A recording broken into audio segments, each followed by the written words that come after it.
a statement on the virtual platform that you have selected the language on the interpretation channel in which you are planning to speak. i.e., if you are speaking in Spanish, please also select the Spanish interpretation channel. Several delegates yesterday had some issues. We understand that it is because if you choose one channel for interpretation and another channel language that you are speaking in, there are different levels of audio. So please, the same channel for interpretation for the same channel that you are speaking in. For delegates here in the room this morning, another welcome. Please recall masks are to be worn at all time, including when you are providing your statements. Again, there will be at 3 o'clock this afternoon during the break an opportunity for coffee and a brown bag, which will be in the cafeteria available to you as per yesterday. With that, Chair, I thank you very much and I hand the floor back to you.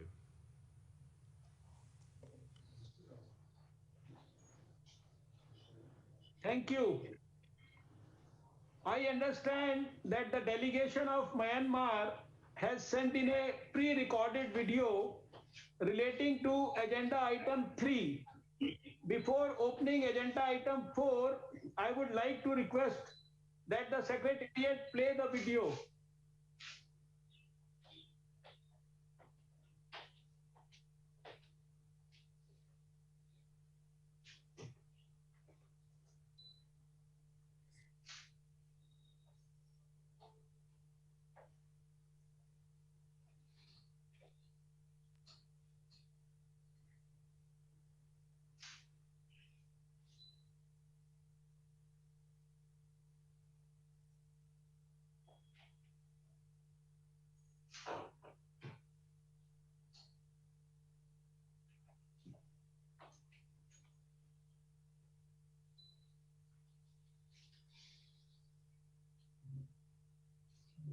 I shall once again request the Secretariat to play the video.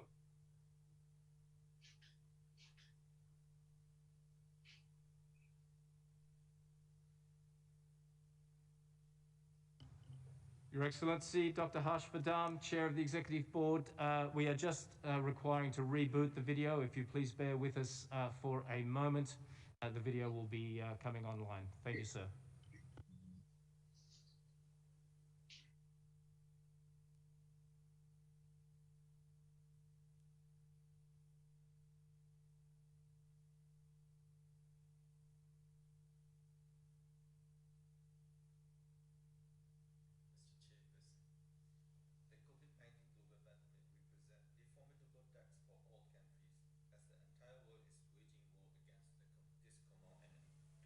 This pandemic, an unprecedented scale of global. Mr. Chairperson, the COVID-19 global pandemic represents a formidable tax for all countries as the entire world is waging war against this common enemy. To overcome this pandemic, an unprecedented scale of global cooperation is required. I would like to express our appreciation to the WHO, in particular the DG and his team, for their effective role and their relentless efforts in the fight against COVID-19. Mr. Chair, the pandemic has exacerbated the challenges we all face. In Myanmar, from the beginning, the government has taken timely actions for preventive measures with a whole-of-nation approach and principle of no one left behind. Political leadership, preventive measures, people's participation, and partnership. These 4 P's are the most important component of Myanmar's response to contain the virus and to lessen its economic impacts. These measures proved successful in coping with the first wave of the pandemic. But at present, we are facing the massive challenges of the second wave. Taking this opportunity, Myanmar would like to express its sincere appreciation to the WHO for the recommendations and technical support in response to the COVID-19. As defeating the virus is utmost priority for all countries, it is equally important of strengthening collaboration for early availability, equitable accessibility, and affordability of vaccines for everyone. We are of the view that COVID-19 vaccines should be a people's vaccine that can be available and affordable for everyone and everywhere. We thank the establishment of COVAX facility is bringing the great hope for all countries, especially low and middle income countries, in their fight to acquire vaccine. Myanmar is one of the countries in the COVAX facility supported by COVAX AMC financing instrument. We are grateful for the setting up of ACT Accelerator. In this regard, we thank the WHO for its technical leadership role in all pillars of the ACT Accelerator. We welcome the new commitments made during the recent UNGA High-Level Week by the governments, international organizations, and the private sector to scale up ACT Accelerator to end the pandemic. In conclusion, Mr. Chair, we are convinced that through learning from each other and cooperating with one another, we will certainly defeat the pandemic in a swift and effective manner. Now is the time for the solidarity. Myanmar reaffirms our commitment and our solidarity with the WHO, fellow member states, and the global community in the fight against COVID-19. I thank you.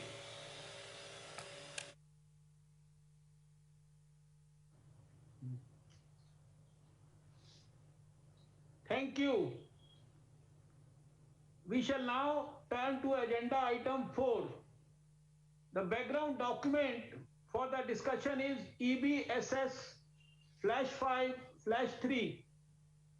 It is my great pleasure to give the floor to Her Excellency Ellen Johnson Sirleaf, former President of Liberia, and the Right Honorable Helen Clark, former Prime Minister of New Zealand, co-chairs of the Independent Panel for Pandemic Preparedness and Response, for a presentation on the COVID-19 response.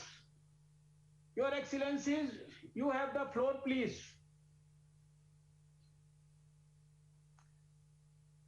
Thank you, Chair of the Executive Board, and can we greet you, the Director General, members of the Board, and all present and observing the meeting today.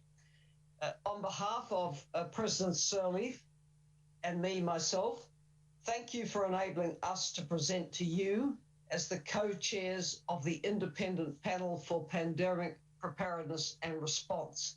And we also thank our members for the comments made yesterday on the work of the panel in the context of statements made addressing agenda item 3 of this special session of the Executive Board.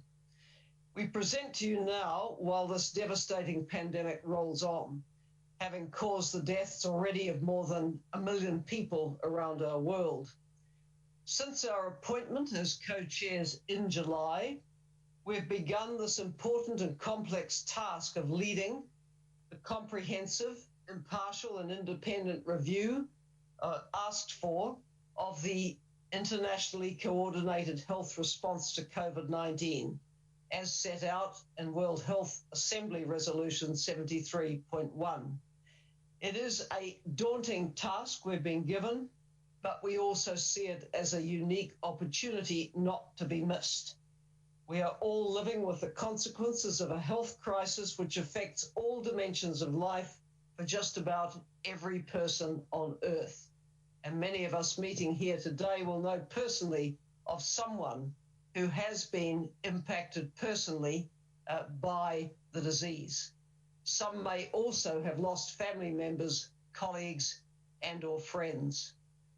Having been a head of government and Minister of Health myself, I am passionate about investing in robust and resilient national health systems, which enable us to cope not only with this pandemic, but also with the inevitable next outbreak of a disease with the same potential to spread as COVID-19 has.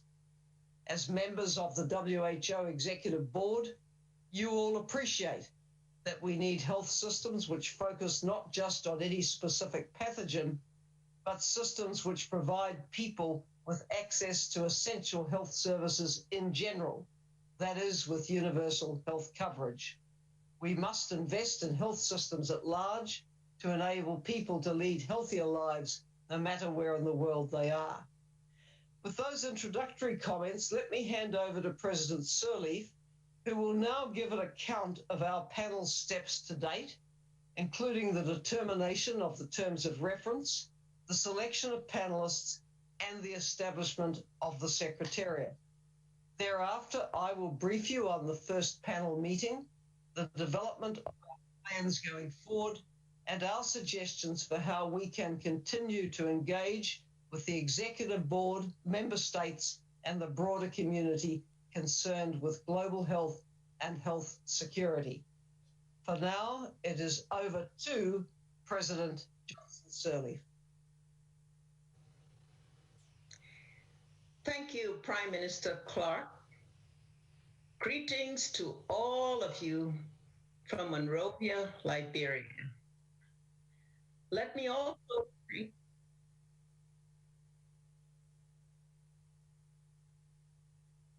of the independent panel to brief you today. I bring to the work of the independent panel the experience of a president who was faced with leading the effort to fight an unknown enemy, the Ebola virus. I will speak on 3 important steps relating to the independent panel's formation. The process that went into developing its terms of reference, the process used to select the panelists, and the diversity of talent and expertise they bring to the task, and the establishment of the Secretariat. First of all, we based our terms of reference on World Health Assembly Resolution 73.1. My co-chair and I prepared a draft of the terms of reference with support from our advisors and the Secretariat. We then shared the draft with you, member states, and requested your comments. We would like to thank all the member states who provided feedback. We took it into account when finalizing the terms of reference. These are now available online on the independent panel's website. As you can see from this slide and from our terms of reference, we will need to work closely with the review committee on the international health regulations and the independent oversight and advisory committee. We have already connected with these bodies at chair and secretariat level. Second, I would like to brief you on the process used to select the panelists. With the support of our advisors, we considered more than 120 names of excellent potential panel members. We thank member states for their panel nominations. We had the difficult task of narrowing that list to the 11 who have joined us on the panel. When processing your nominations and considering names, we had clear criteria in mind for the skills needed on the panel. There were the criteria set out in the circular letter to member states, such as the importance of selecting independent panelists who are not current political appointees. We endeavored to have broad geographical representation and to be gender balanced. Then we wanted specific competencies and skill sets presented, including clinical and research expertise and experience of steering national health systems, but also relevant additional competencies in economics, diplomacy, and knowledge of the international system, and experience of working directly with communities affected by disease outbreaks. Such skills and experience are needed in the ongoing response to COVID-19 around the world, and it is important that they are represented on the panel. We are pleased to have chosen 11 exceptional panelists representing a wealth of experience and technical expertise in leadership, global health, public administration, and in leading response to difficult disease outbreaks and crises, economics, the well-being of girls and women in national and international health policy, and in investigating some of the first known clusters of COVID-19. This is an excellent team of esteemed and independent people from around the world with a wide mix of skills we sought, and comprised of 7 women and 6 men. It is a strong, diverse, and independent panel, and it is now poised to ask the hard questions. Its work will be informed by and drawn from additional knowledge and expertise of you, member states, and the wider health, scientific, and civil society community. Finally, I would want to cover the establishment of the Secretariat. We have a Secretariat led by Anders Nordstrom, which is now supporting the work of the panel. It too is made up of people with diverse skill sets from around the world. Ensuring the independence of the work of the panel is important. The Secretariat, therefore, has its own office outside WHO. It is financed exclusively by assessed contributions by member states. The Secretariat reports directly to us, the co-chairs of the independent panel. The Secretariat will support us to engage with you member states on the independent panel's plans and work in the weeks and months ahead. Your knowledge and suggestions are most important, and we will continue to engage with you member states regularly. I now hand over to my co-chair, Right Honorable Helen Clark, to talk more about our first panel meeting and our next steps, including how you might help us to achieve our objectives.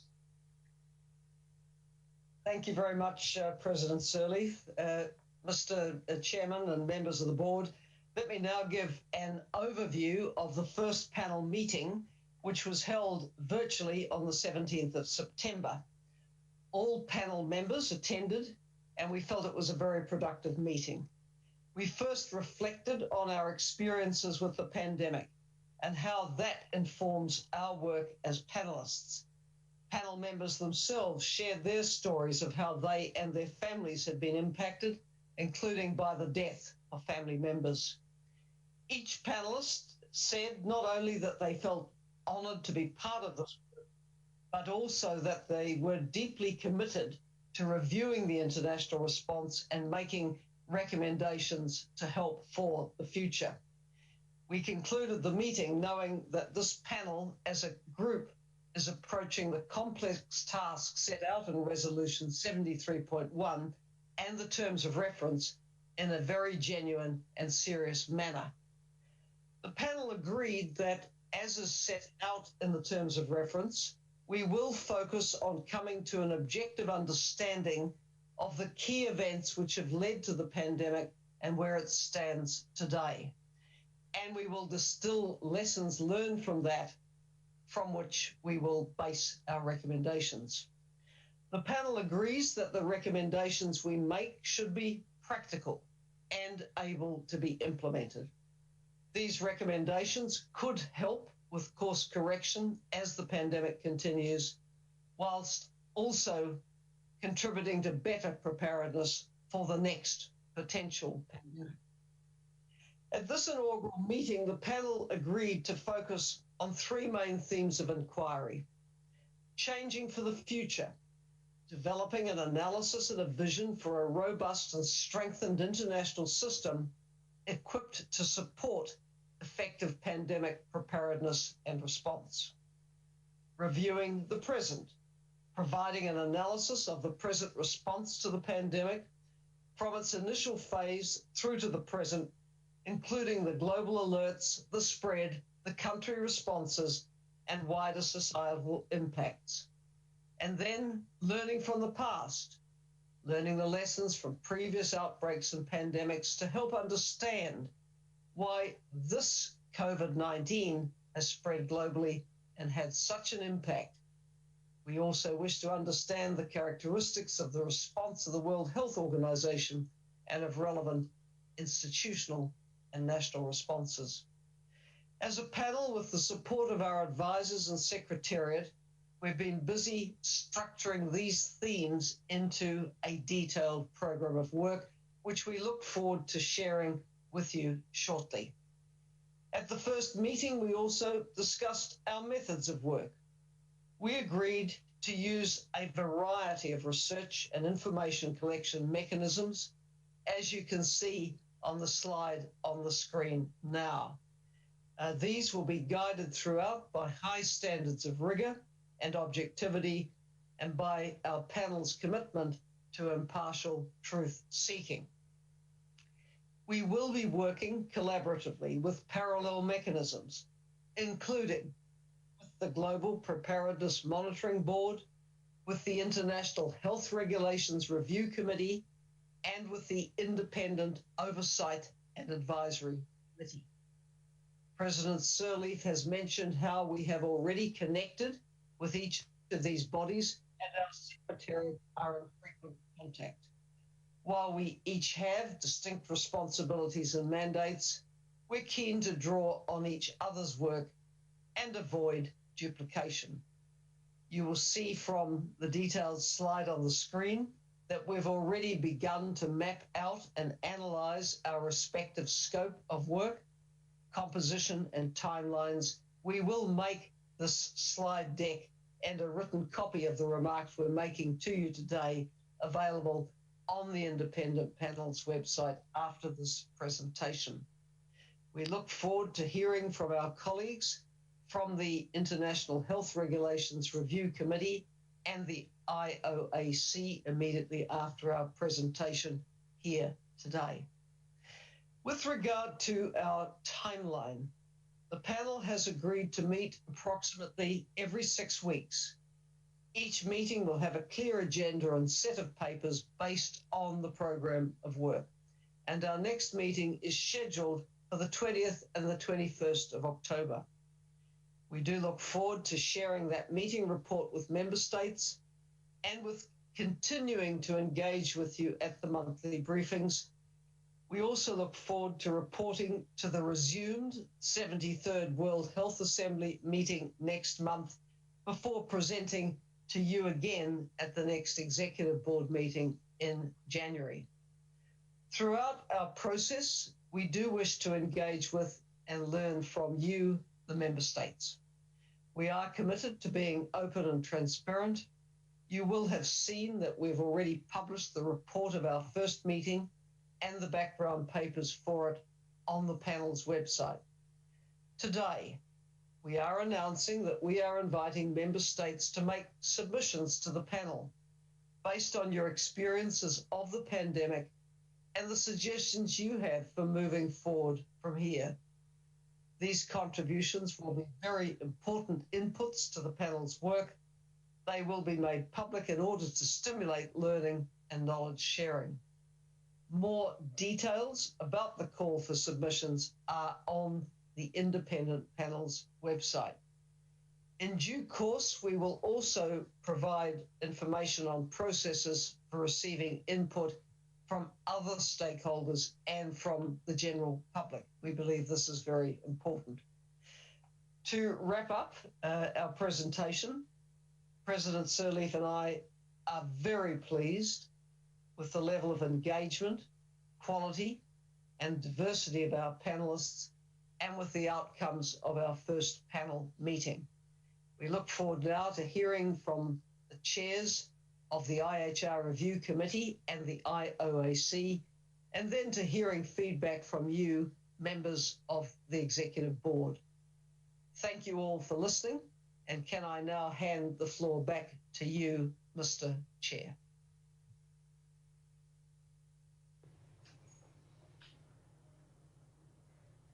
Thank you, Excellencies. I shall now give the floor to Dr. Arthur Wheeler, Chair of the IHR Review Committee, for an update on the functioning of the IHR during the COVID-19 response. Dr. Wheeler, you have the floor, please. Excellencies, distinguished guests, co-chairs of the independent panel, chair of the IOAC, Dr. Tedros, it is my great pleasure and honor to present you today on the progress made by the International Health Regulations Review Committee on the functioning of the IHR during COVID-19. And may I have the first slide, please? And the second can directly follow. As you know, the committee was convened by the WHO Director General on the 8th of September at the request of the World Health Assembly Resolution WHA 73.1. The review committee's function under the IHR is to make technical recommendations to the Director General regarding the functioning of the IHR and propose any amendments of deemed necessary. In the next slide, you will see the terms of reference of our work, which we will include a review of the functioning of the IHR during COVID-19 with reference to relevant provisions of the IHR, including but not limited to, first, outbreak alert and verification, second, information sharing and communication, third, international coordination and collaboration, fourth, convening the emergency committee and declaration of a public health emergency of international concern, the FIOAC, including the need for an intermediate level of alert. Fifth, additional health measures in relation to international travel. Sixth, IHR core capacities, implementation and reporting. We will, of course, also look at the progress made in the implementation of those recommendations of previous IHR review committees. And in that regard, we have already interviewed the two chairs of the previous three review committees. The next slide presents you with the members of our committee, and I have the honor to work with 22 extremely knowledgeable experts. They have been selected and appointed by the Director General from the IHR roster of experts with due consideration for geographic and gender representation. I'm supported in my function as chair by our vice chair, Professor Lucille Bloomberg from South Africa, and our rapporteur, Dr. Preben Arvidsland from Norway. We are also supported by a very hardworking and dedicated secretariat for our committee. Let me show the progress in our next slide.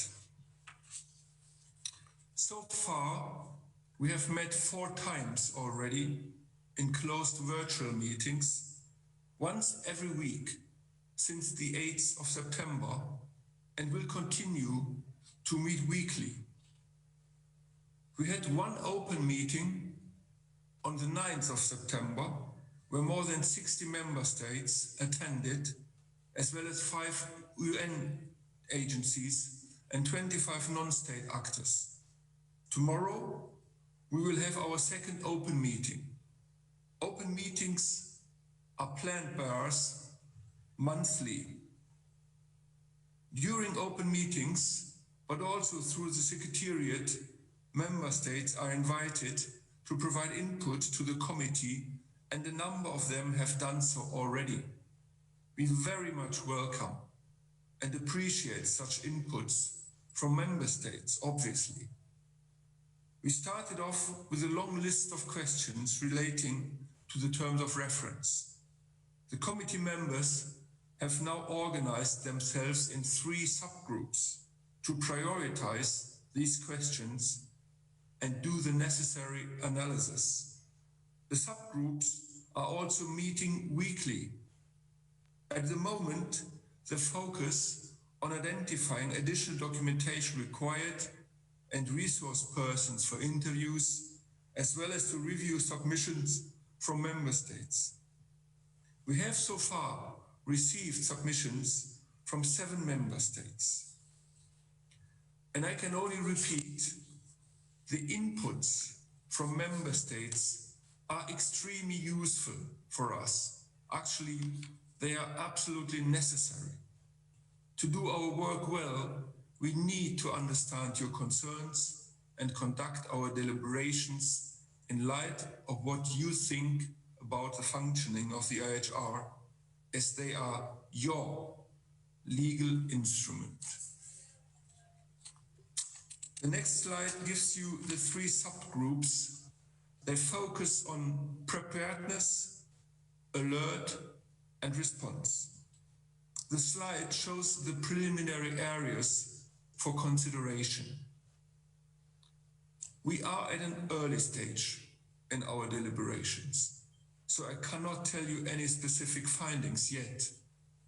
What I can say is that for each area, we look at the specific articles of the IHR, assess how the provisions of these articles have been implemented, and then judge whether any issues are about a lack of implementation or about the provisions themselves.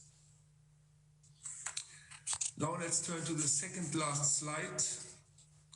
Here I want to report also that we will have close coordination and collaboration with the other 2 panels, as the Director General mentioned several times, as our work is highly complementary. I already had a discussion with the chair of the IOAC, Dr. Felicity Harway, and with the Secretariat and the advisors of the co-chairs of the IPPR. We are now scheduling a meeting with Madam Helen Clark and President Ellen Johnson-Sirleaf, co-chairs of the IPPR, for the coming days. We agreed to map out for each of the 3 panels the areas for consideration and the depths of focus to ensure proper complementarity of our work. Also, IOAC has shared observations on the IHR during the initial response to COVID. I am sure my colleague, Dr. Felicity Harvey, will mention those observations in her report. In the last slide, I show you the extremely packed agenda and timeline with weekly meetings of the subgroups and the plenary committee, and monthly meetings with member states. We strive to deliver first results of our review as soon as possible and after very careful deliberation. I thank you for your attention and I remain at your disposal for any questions. Thanks for giving me the floor. I'm looking forward to the good cooperation also with all members of the other panels. Thank you very much.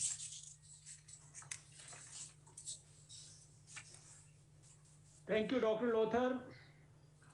I shall now give the floor to Dr. Felicity Harvey, Chair of the Independent Oversight and Advisory Committee for the WHO Health Emergencies Program, for an update on WHO's response to COVID-19.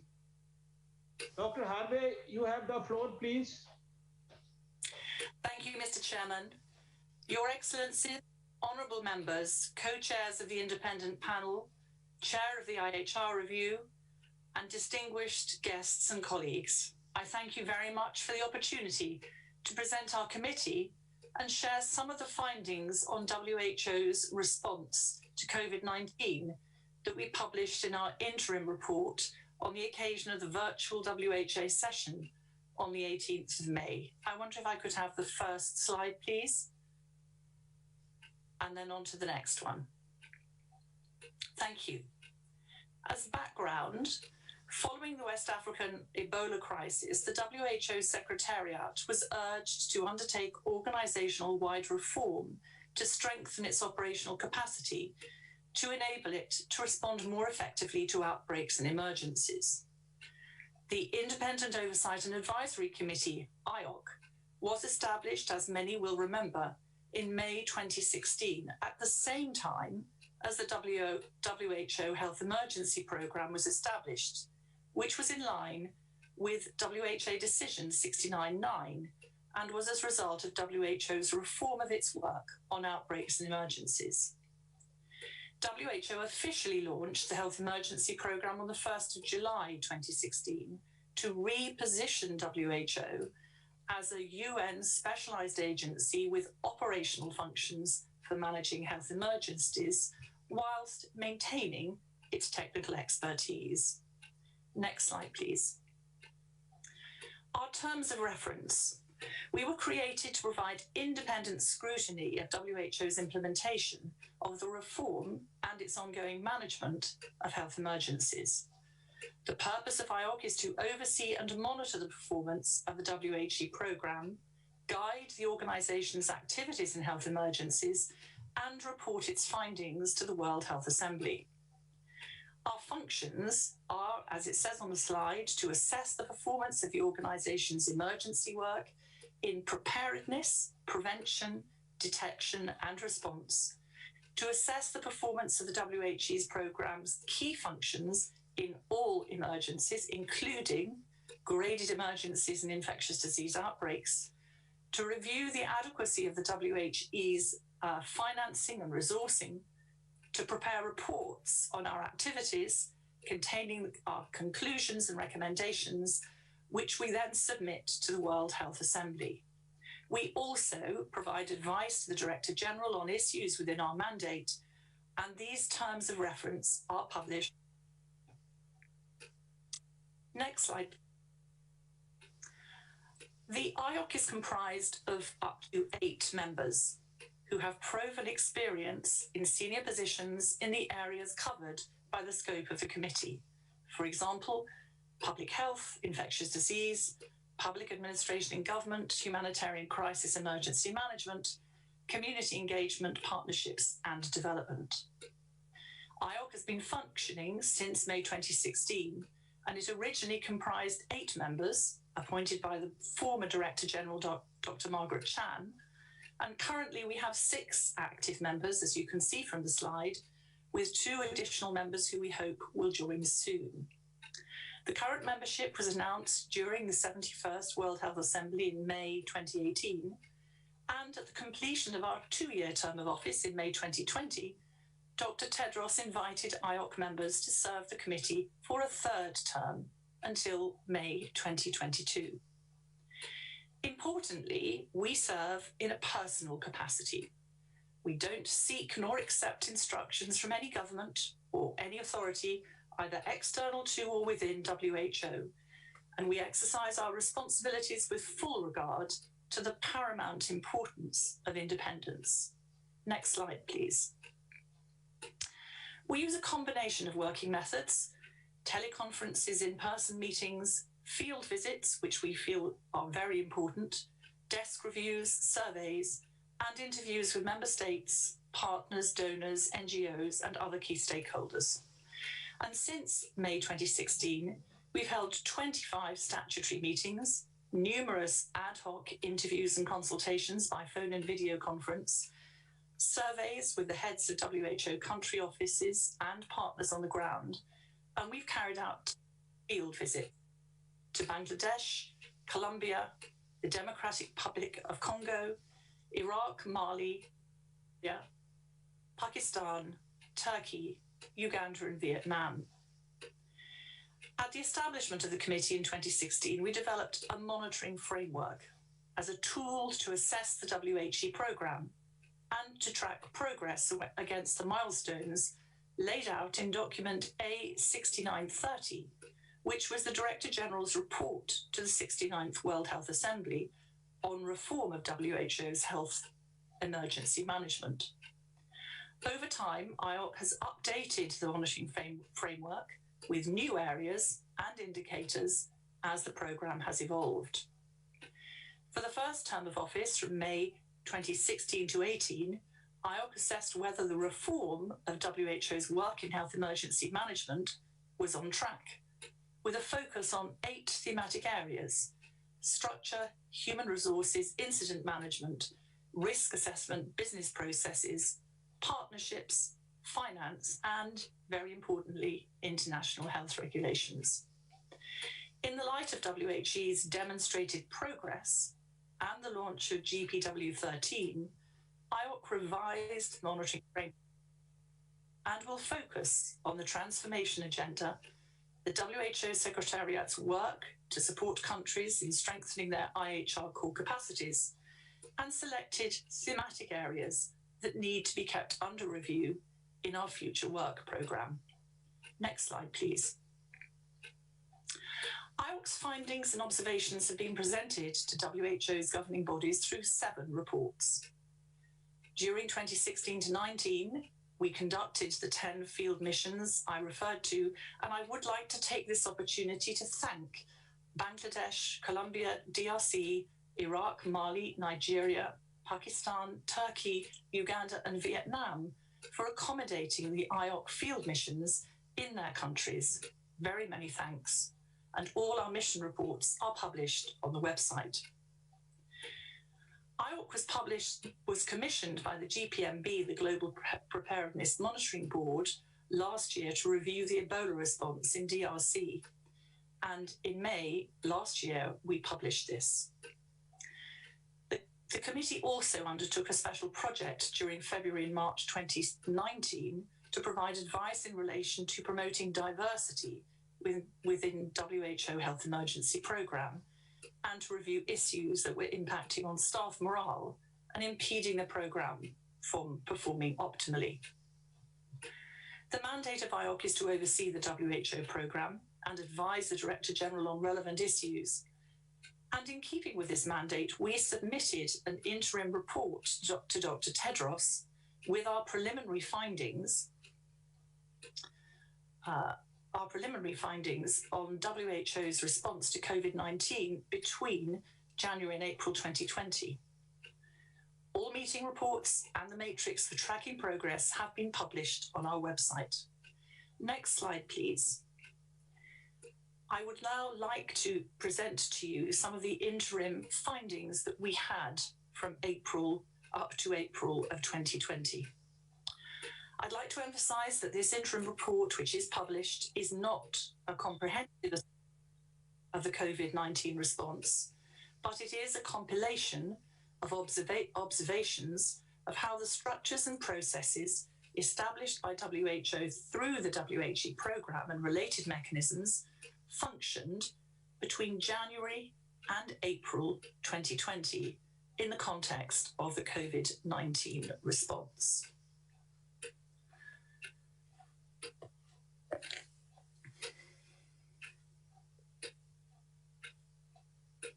In the interim report, we noted that it would be useful to independently assess the organisation's performance and identify lessons for the future. And the IOC welcomes Resolution WHO 73.1 and the establishment of the Independent Panel for Pandemic Preparedness and Response and the IHR Review Committee for COVID-19, both of whom we just heard from. We are working very closely, as has been said, with the Independent Panel and the IHR Review Committee, and we would like to affirm our commitment towards impartial, independent and comprehensive evaluation, as was requested by Member States. Next slide, please. The committee made a deliberate effort not to disrupt WHO's ability to respond effectively when we conducted our review during the peak of the outbreak in April. The interim report was informed by the WHO Secretariat briefings, desk reviews, and interviews with selected numbers of WHO headquarters and WHE staff members and external global health experts. Following the notification of a cluster of cases of pneumonia in Wuhan City in China on the 31st of December 2019, we observed the extraordinarily rapid evolution of the outbreak and the WHO Secretariat's actions to provide updates and technical guidance to Member States. An imperfect and evolving understanding is not unusual during the early phase of a novel disease emergence. Considering the novel nature of this virus and persistent unknown factors, WHO has demonstrated leadership and has made important progress in its COVID-19 response. The IOC commends Member States, the Director General, the regional directors and the Executive Director of WHE Programme, Dr. Mike Ryan, for their leadership and deep commitment to contain the virus. The IOC is impressed by WHO staff's dedication and hard work. IOC acknowledges the Director General's engagement with heads of state of WHO's membership to underscore political commitment and to address the global issues in a coordinated manner. The WHO Secretary has worked closely with existing networks and platforms and has established numerous new initiatives and partnerships with various stakeholders. The leadership role of WHO within the United Nations in global health emergencies has been dramatically strengthened through the COVID-19 pandemic. IOC noted that internal communication, decision-making processes, and the coordination across the three levels of the organisation have been greatly improved through the WHO Health Security Council meetings, the Senior Leadership Group, and the Incident Management System in the context of the COVID-19 pandemic, under the leadership of the Director General and the Executive Director of the WHE Programme. The Secretariat activated its incident management system to coordinate the outbreak response on the 1st of January 2020, and it has been the core of WHO daily operations. IOC recognises the WHO's leadership in normative functions as the number of WHO guidelines, as we heard yesterday, and technical advice documents on COVID-19 now exceed 400. However, in our review, IOC observed during the first months of the response that there was a gap between rapid communication of timely provision of guidance and between WHO's aspiration to lead technical guidance and the limits imposed by its workforce capacity to do so in the heat of a crisis. IOAC observed that some WHO recommendations were challenging to implement, particularly in low-resource settings and for certain populations. The social and economic implications of recommending public health measures such as isolation and social distancing for populations living in overcrowded and insecure settings with inadequate access to food, safe water and sanitation, or for migrants with temporary or undocumented residential status, must be taken into consideration. We understand efforts have been made now to address this. In our previous reports, IOAC has expressed concern that a substantial proportion of the funds for WHO are earmarked voluntary contributions, and that less than $300 million a year is too modest a budget for the WHO Health Emergencies Programme to implement all the activities needed to support member states with health emergencies and at the same time to coordinate a global response to pandemics. In our report in May, we noted the precarious financial situation has impeded strategic planning and human resources management and recommended that member states review WHO financing to ensure that the WHE programme will play a key role in global health emergencies with appropriate capacity. Next slide, please. Evidence collected from the IOAC desk reviews indicated the initial process of providing information about the new virus was conducted within the parameters established within the IHR. On the 5th of January 2020, the WHE programme published the information that it had available in its first disease outbreak news on the WHO website. On the same day, it alerted all IHR national focal points through a post on the event information site. This was expanded to WHO situation reports on COVID-19 as of the 21st of January 2020, and since then the epidemiological data has been updated in the public domain on a regular basis.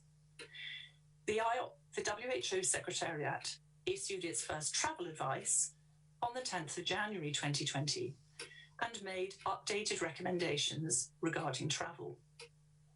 Over 100 countries took additional travel measures and significant escalation of travel restrictions occurred subsequently. Under the IHR, the DG convened the IHR Emergency Committee to address the outbreak on the 22nd of January, and at that meeting, committee members expressed views on whether or not the outbreak constituted a public health emergency of international concern, or FAIC.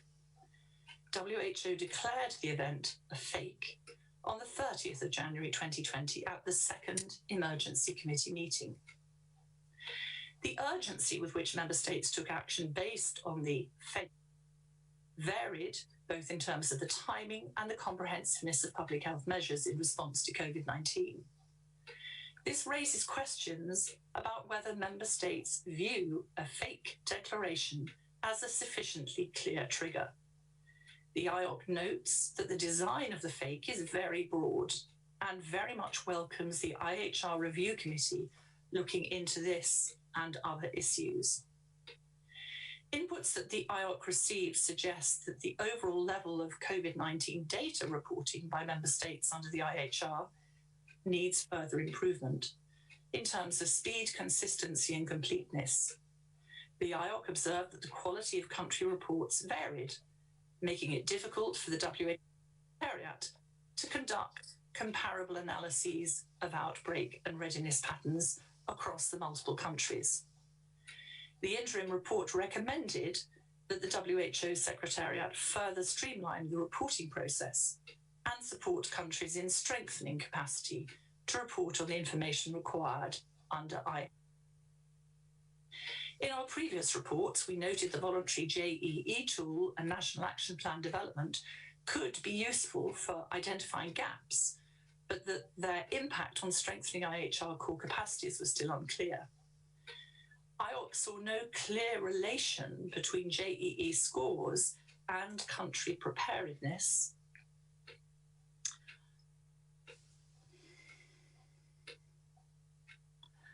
and country preparedness and response to COVID-19. And in the light of this pandemic, IOC recommended reviewing existing tools and framework for national and international preparedness to consider whether they need to be updated. The COVID-19 pandemic has accentuated WHO's core normative and standard-setting roles more clearly than ever. IOC recognizes WHO's efforts to coordinate the global research community and facilitate the process of multinational vaccine and therapeutic drug trials. WHO should continue to play that leadership role in ensuring equitable access and vaccines and therapeutics for all countries and effective delivery and stewardship, as was highlighted yesterday. This pandemic has called into question whether the existing and responsibilities that the IHR assigned to the WHO Secretariat and to member states are widely understood, fit for purpose, and still appropriate for a pandemic. IOC emphasizes that WHO's Secretariat's actions are grounded in its duties and responsibilities under the IHR, and its performance must be reviewed in the light of member states' adherence to the IHR. Global health is a shared responsibility, and WHO and member states must both play their part. The world will not defeat this virus without greater global solidarity and stronger multilateral cooperation. WHO cannot succeed without unified global political support during the next phases of the pandemic. Next slide, please. Timeline. IOC will continue providing oversight and monitoring of the WHO programme's performance in outbreaks and emergencies, including the ongoing response to COVID-19, by holding WHO accountable. We will submit our next report to the resumed WHA in November, which will summarise the progress of the WHO programme over the past 4 years and the progress with implementing our recommendations. For the third term of office, IOC has planned to submit 2 more annual reports to the WHO in 2021 and 2022, respectively. We congratulate member states for the WHO resolution on COVID-19, and we wish to thank member states for their confidence in IOC.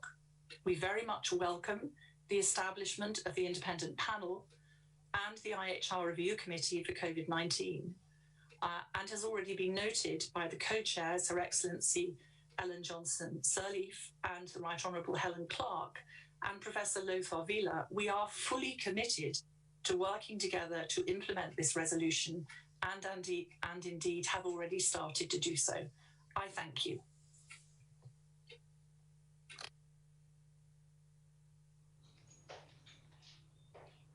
Thank you, Dr. Harvey. I shall now open the floor for comments. But before I do, I would like to ask that EB members present in the room raise their nameplates only if they themselves are planning to deliver their statement in the room. Should they wish that a colleague on the virtual platform deliver the statement, then I would suggest that their colleague raise their hand on the virtual platform when we open discussion on the virtual platform. The floor is now open. I will give the floor first to EB members in the EB room.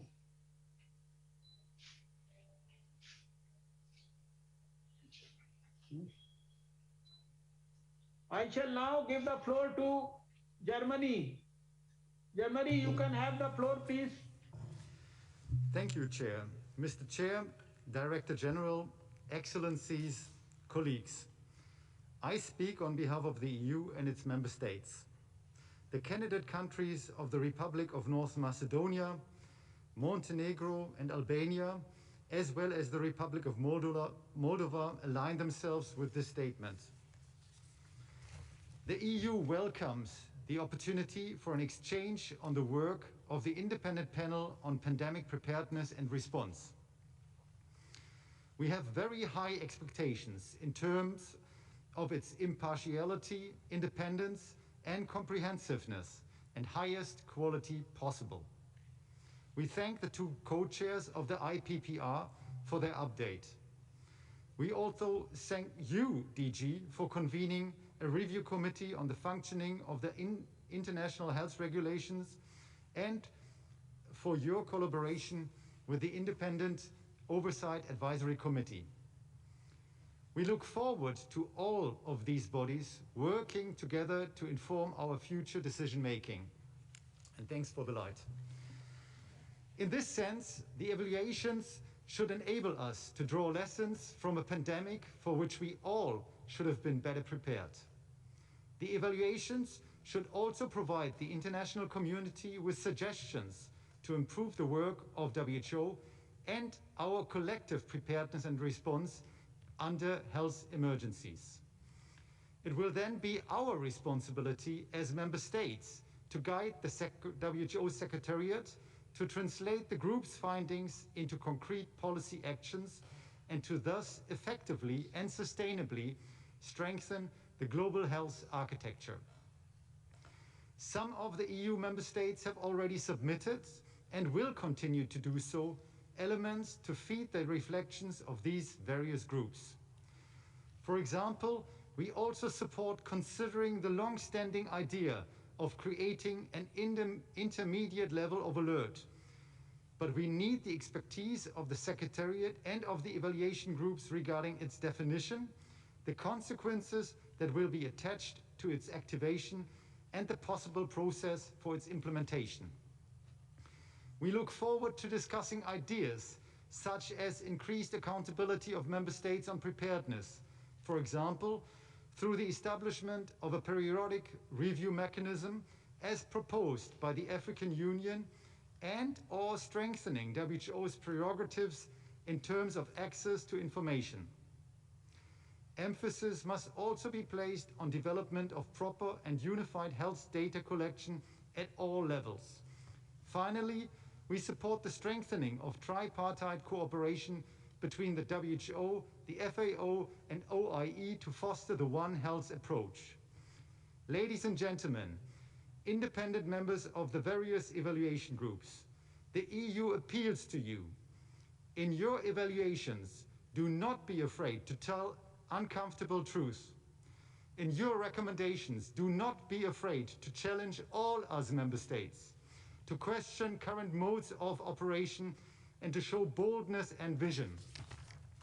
You can count on the full support of the EU and its member states.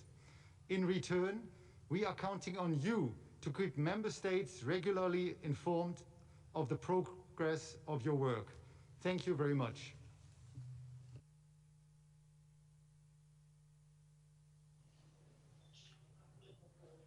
Thank you, Germany. I shall now give the floor to Austria, to be followed by Romania. Austria, you can have the floor, please.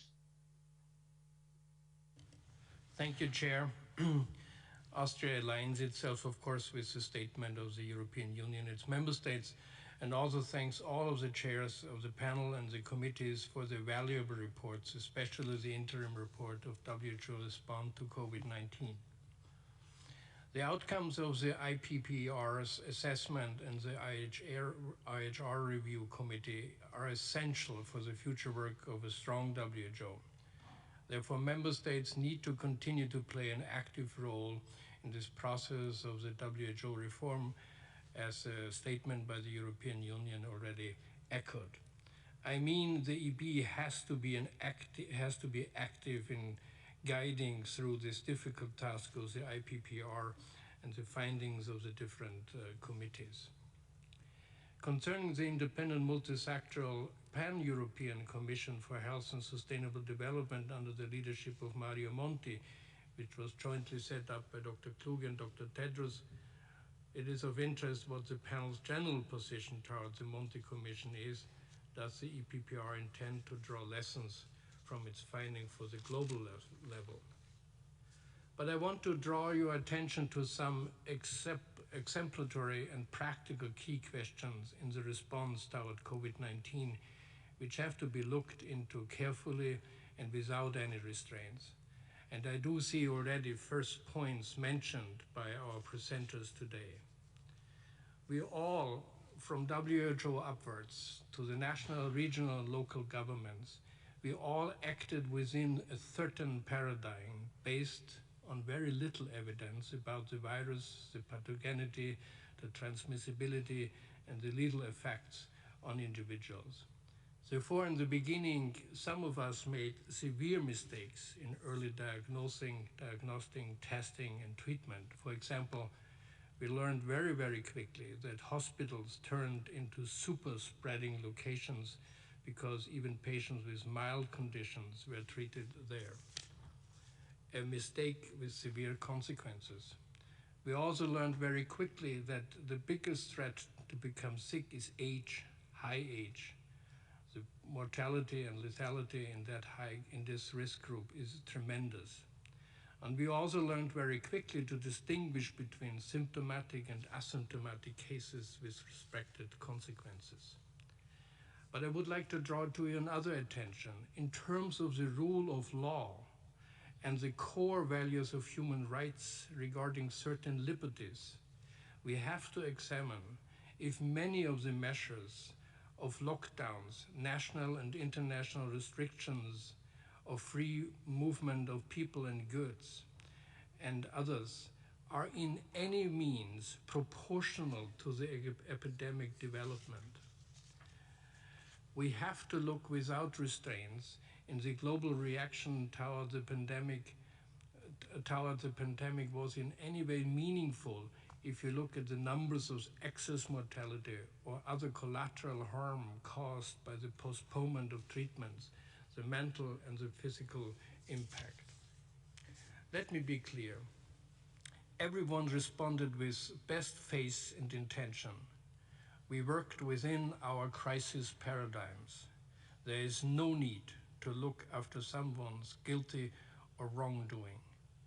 But the evaluations and the many evaluations we are doing right now, they have to produce insights how we all, WHO and national, regional, local governments can react more meaningful according to the principles of proportionality when it comes to public health measures, economic shutdowns, travel restrictions, tourism, disruptions of our social, cultural, and sports life, the disruptions of our educational institution, name it. No sector was spared by this crisis. At the end, we do need a new paradigm, how to react when the next global crisis will hit us. Thank you very much.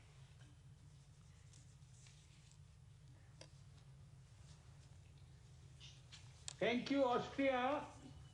Now I give the floor to Romania. Thank you. Romania, you can have the floor, please.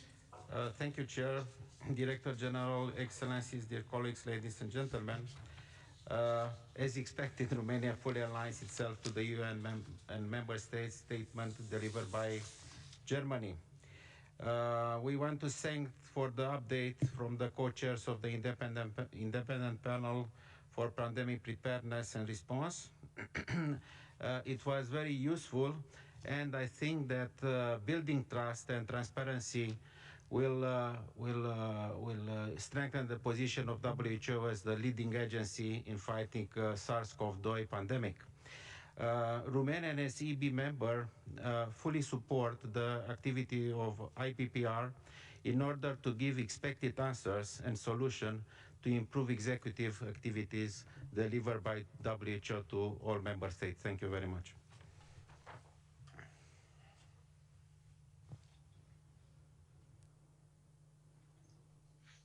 Thank you, Romania.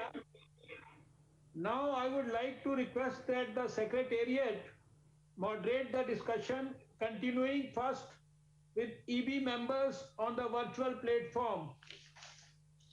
Secretariat, you have the floor, please.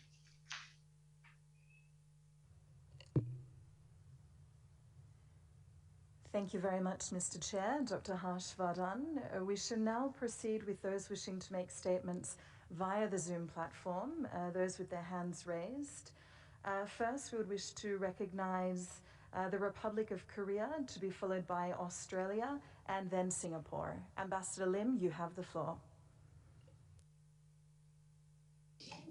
Thank you, Mr. Chair. Thank you, Mr. Chair. I have the honor to deliver this statement on behalf of the core group of G4IDR, the support for global infectious disease response, namely Kenya, Mexico, Morocco, Peru, Singapore, the Republic of Korea, Turkey, and the UAE. Since this is the first time that our group is officially addressing a WHO governing body meeting, I wish to briefly highlight why we deemed it necessary to form this group. G4IDR was launched on the occasion of the 73rd World Health Assembly in May this year as an action-oriented group of like-minded countries that are willing to contribute to improving global response and preparedness against infectious diseases, including COVID-19, based on the lessons learned from the current and past health emergencies. As a collective, G4IDR intends to mobilize its strategic advantage as a Geneva-based group, working with WHO and other relevant partners to explore the ways to support them in the face of current and future challenges arising from infectious diseases. At this preliminary state, the topics of interest of G4IDR will include, but not be limited to the following: advocating multilateral efforts in global health governance, supporting WHO and other health organizations to be well equipped, constructively engaging in the global discourse on improving and implementing the international health regulations, advocating for fair, equitable, and affordable access to quality tests, treatments, and vaccines, sharing experiences and best practices from various divisions in different topics. For example, different approaches to improve urban health emergency preparedness and how to maintaining the routine immunization services to avoid another outbreak of other existing diseases in the midst of the pandemic, as well as sharing lessons learned in the COVID-19 response, and promoting commitment to minimize disruptions in cross-border trade, movement of people, and global supply chains of essential medicine and supplies necessary to prevent or mount an effective response to infectious disease. As for concrete actions, we intend to present joint positions whenever relevant, and also organize joint activities such as roundtables or webinars to discuss, raise awareness, and exchange best practices on the subject of common interest. Let me conclude by emphasizing that all activities of G4IDR will be operated openly and transparently, taking regional balance into special account. In this regard, I extend an open invitation to all countries who share these common aspirations to join the group. The G4IDR members wish to thank the Director General for convening this meeting. We also wish to appreciate the co-chairs of the IPR, as well as the chair of the IHR Review Committee and the IOAC, and wish you all fruitful deliberations during this session. I thank you very much, Mr. Chair.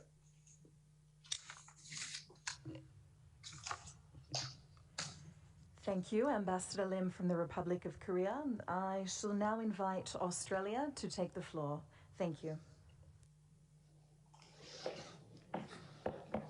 Many thanks and good evening to all. I congratulate the IPPR co-chairs and panel members on their appointments to lead this important work. Australia appreciates the report on progress as well as the updates provided by the IOAC and the IHR Review Committee. The COVID-19 pandemic has driven home the need for international cooperation. It's a powerful reminder of the importance of strong global systems that respond collectively to problems that cannot be solved by countries acting alone. Importantly, health is also local and specific. which is why in the Indo-Pacific, Australia supports the development and implementation of specific actions to combat this crisis and strengthen health systems. The independent evaluation process provides a unique opportunity to address gaps in pandemic prevention, preparedness and response. We strongly encourage evidence-based and ambitious recommendations to strengthen the WHO's ability to prevent, mitigate and respond to future pandemics. We support the IPPR's terms of reference in line with the COVID-19 response resolution and welcome the strong focus on transparency, impartiality, independence, reliance on expertise and evidence, and a commitment to engage member states and others. Coming out of this process, Australia wants to see a more independent and authoritative WHO with strengthened implementation of the IHR, including robust monitoring and evaluation mechanisms. In this regard, the Human Rights Council Universal Periodic Review process may provide a useful model. Increased transparency of emergency committee deliberations should also be considered. We want to build a WHO which has stronger alignment across the global, regional and country levels with the capability to respond to health emergencies on the ground. We support ensuring the WHO Health Emergencies Program has wide, appropriate functions supported by sustainable financing. In addition, it's essential that we reduce the risk of disease transmission from animals to humans and further implement the One Health approach globally and locally. We reiterate our call to the IPPR to make clear and practical recommendations, setting a clear path for implementation at the World Health Assembly next year.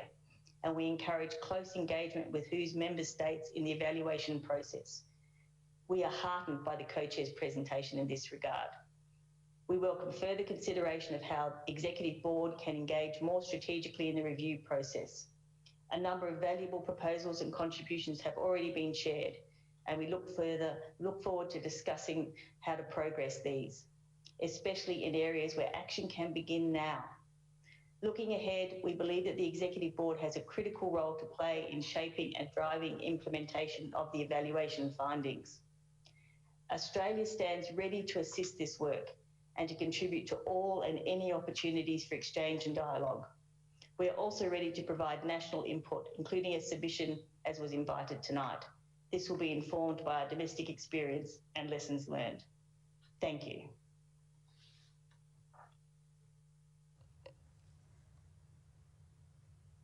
Thank you very much to Ms. Edwards from Australia. I should now invite Singapore to take the floor, to be followed by the United States, China, and then Oman. Thank you. The floor is yours. Mr. Chairman, colleagues, there are lessons to be learned from every emergency response and every country's experience with this pandemic. Singapore expresses our appreciation and support for the important and challenging work of the IPPR, the IHR Review Committee, and the IOAC in this perfect storm of challenge and complexity. At the same time, it is a delicate balance for the WHO to coordinate and support the international efforts responding to COVID-19 while these three committees are undertaking their work.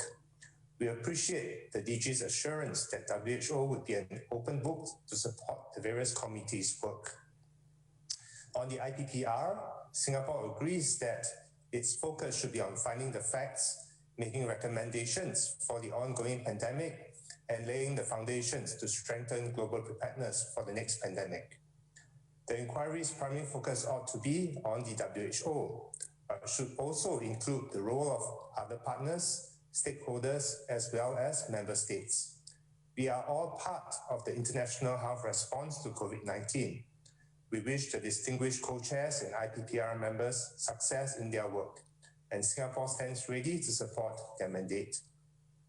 Now, it's critical that member states are involved and invested in the IHR review process, as the international health regulations will only be as strong as the commitment of the member states to embrace its mandate and fulfill their obligations.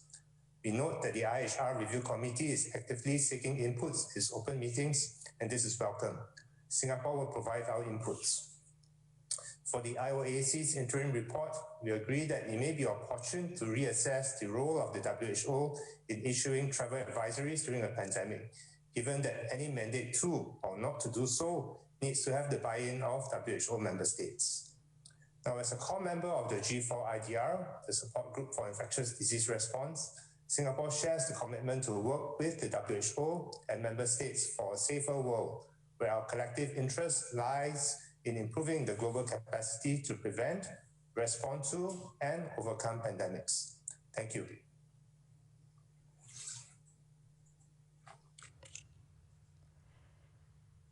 Thank you, Singapore. I shall now invite the United States to take the floor. Ms. Burr, thank you.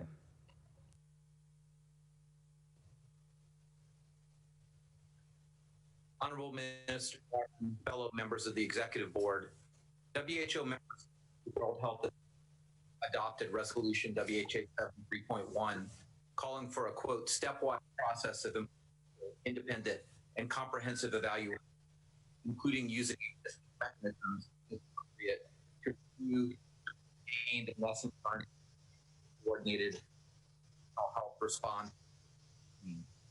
Member states overwhelmingly supported this resolution because we all want to understand what happened, how it happened, what happened. We can all better the community facing such a pandemic. Millions have been impacted by COVID-19, some losing loved ones, many losing their jobs, and now we are all facing unprecedented health and economic challenges. Of confidence in key institutions like nothing we have experienced in our lifetimes. The United States willingness of the co-chairs, former Prime Minister of New Zealand and former President of Liberia, Ellen Johnson Sirleaf, to lead the panel. Appreciate and support the organized and clear process described by the co-chairs. However, we feel it is important for IPPR to provide findings preliminary well in advance of the 74th World Health Assembly so that member states can develop and find consensus on governance and other necessary strengthening mechanisms to ensure the WHO's toolkit is up to date and fit for purpose. I also request that members of the Executive Board be briefed this November and again in early January 2021 prior to the Executive Board meetings, so that we can engage in substantive discussions on how best to address the challenges and issues identified by the IPPR. We appreciate the progress made by the IPPR to date and are reassured by the confirmation that the IHR Review Committee and the IOAC are coordinating and collaborating. Finally, I would like to take a moment to applaud the Pan American Health Organization, PAHO, for taking steps in collaboration with states to strengthen its governance and the oversight role of its governing bodies. PAHO worked with its member states to craft governance strengthening measures designed to increase transparency, impartiality, and mitigate risks to PAHO. I greatly appreciate Dr. Etienne's leadership and see PAHO's efforts as instructive for the IPPR and WHO. The United States looks forward to its findings and recommendations, and we appreciate of its members. Thank you.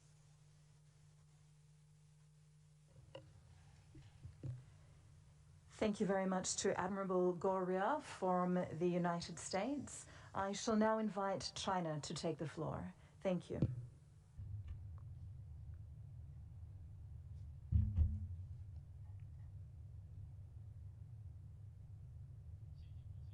Thank you, Mr. Chair. The Chinese delegation thanks the IPPR co-chair, the chair of IHR Review Committee, and the chair of IOAC for the latest information, and thanks the WHO Secretariat for initiating the establishment of IPPR in a short time and making sure the existing WHO mechanisms such as IHR Review Committee and IOC.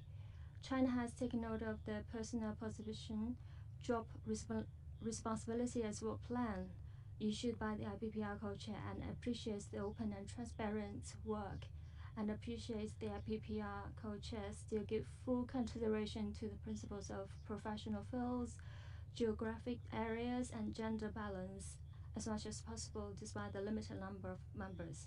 We also take note of the first major report issued by the IHR Review Committee and express concern about the challenges faced by the WHO in terms of functional authorization and financing. We are concerned that the IOAC interim report.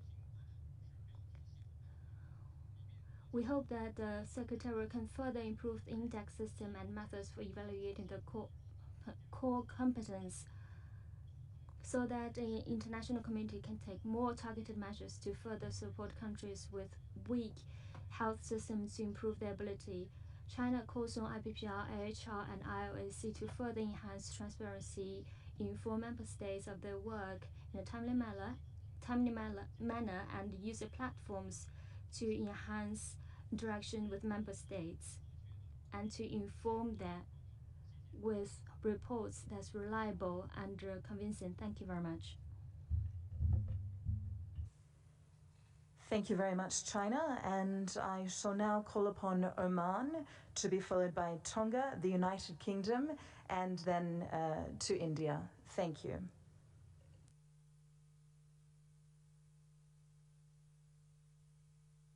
Excellencies, I would like to start by thanking the co-chairs of the IPPR, the chair of IHR Review Committee, and the chair of the IOAC for their excellent presentations, and I assure them our full cooperation and support in their endeavors.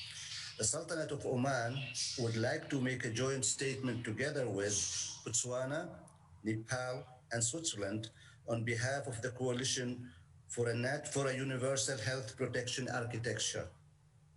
The COVID-19 crisis emphasized the need for a coherent and a coordinated universal approach to health protection, ensuring a defined global architecture for universal health security that is legitimate to all. Therefore, the ministers of health of Botswana, Nepal, Switzerland, and Oman on 23rd of June launched virtually the Coalition for Universal Health Protection Architecture, committing them to act jointly as champions in their respective WHO regions.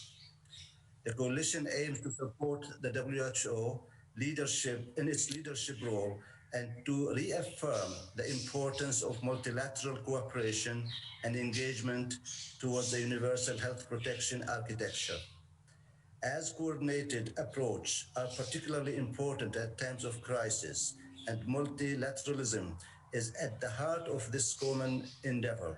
We are presently examining concrete elements for a joint position of the coalition.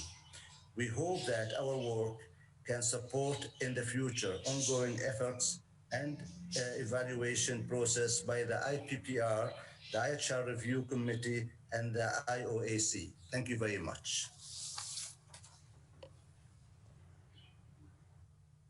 Thank you to Oman, and now to Tonga.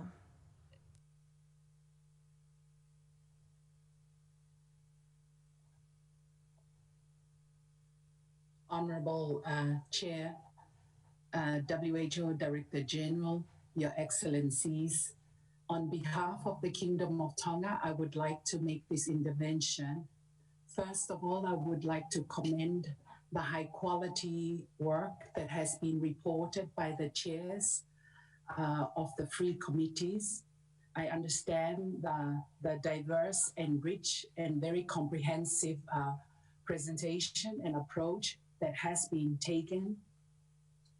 However, I am also concerned in regards to recommendations that has been stated to be practical because of the situation in the Pacific.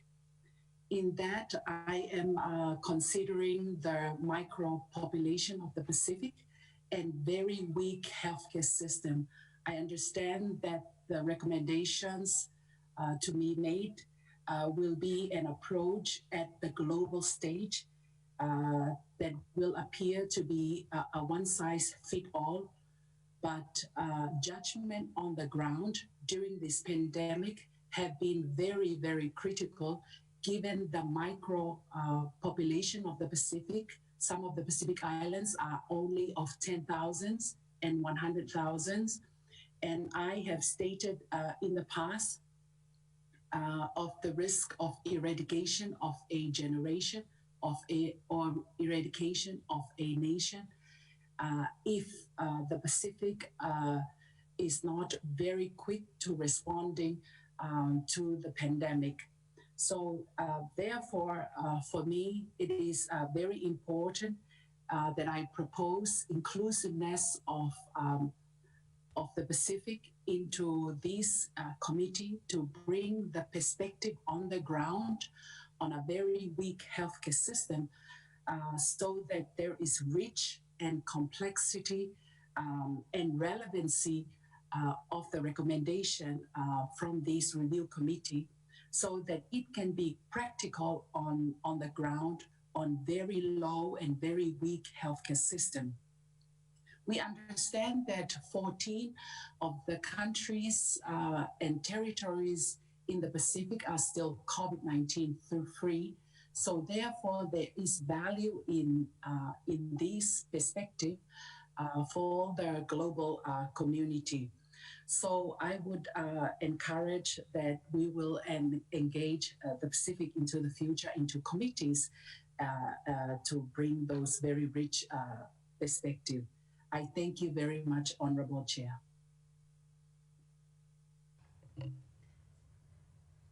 Thank you very much to Tonga, recognizing the time difference and that it would be very early in the morning there. Thank you. We shall now move to the United Kingdom. Thank you.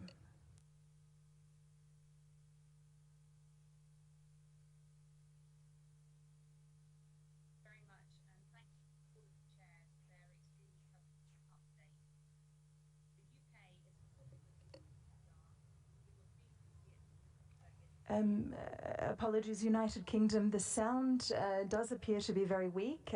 Please just bear with us a moment whilst we try and make an improvement to that. Thank you.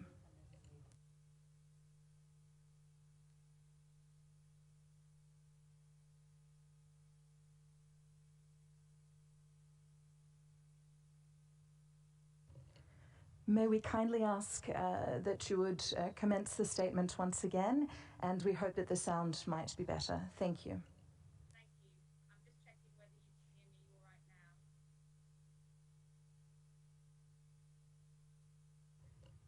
Our apologies, it does still sound slightly faint. Shall we?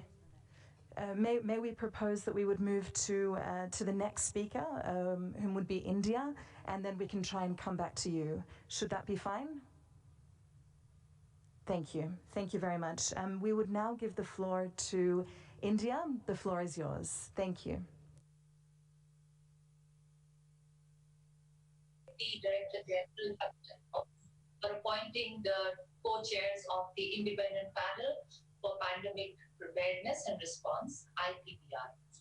India also congratulates Ms. Ellen Clark, the former Prime Minister of New Zealand, and Ms. Elena Johnson-Sirleaf, the former President of Liberia, on their appointment as co-chairs and also other members of the IPPR. India hopes that under the leadership of the co-chairs, a comprehensive and independent assessment of the gaps and challenges in handling pandemic preparedness and response would be accomplished. Chair, India sincerely believes that in the context of a global pandemic like COVID-19, robust and resilient national health systems are important. But equally important is a robust, agile, and prompt WHO response.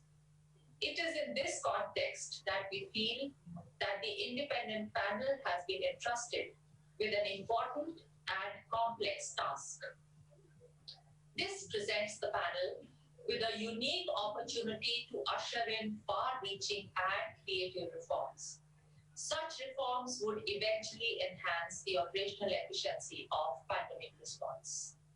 The panel, we believe, would not only critically analyze the response to the pandemic, but would also point out the deficiencies of current structures as well as the existing gaps in pandemic preparedness and response.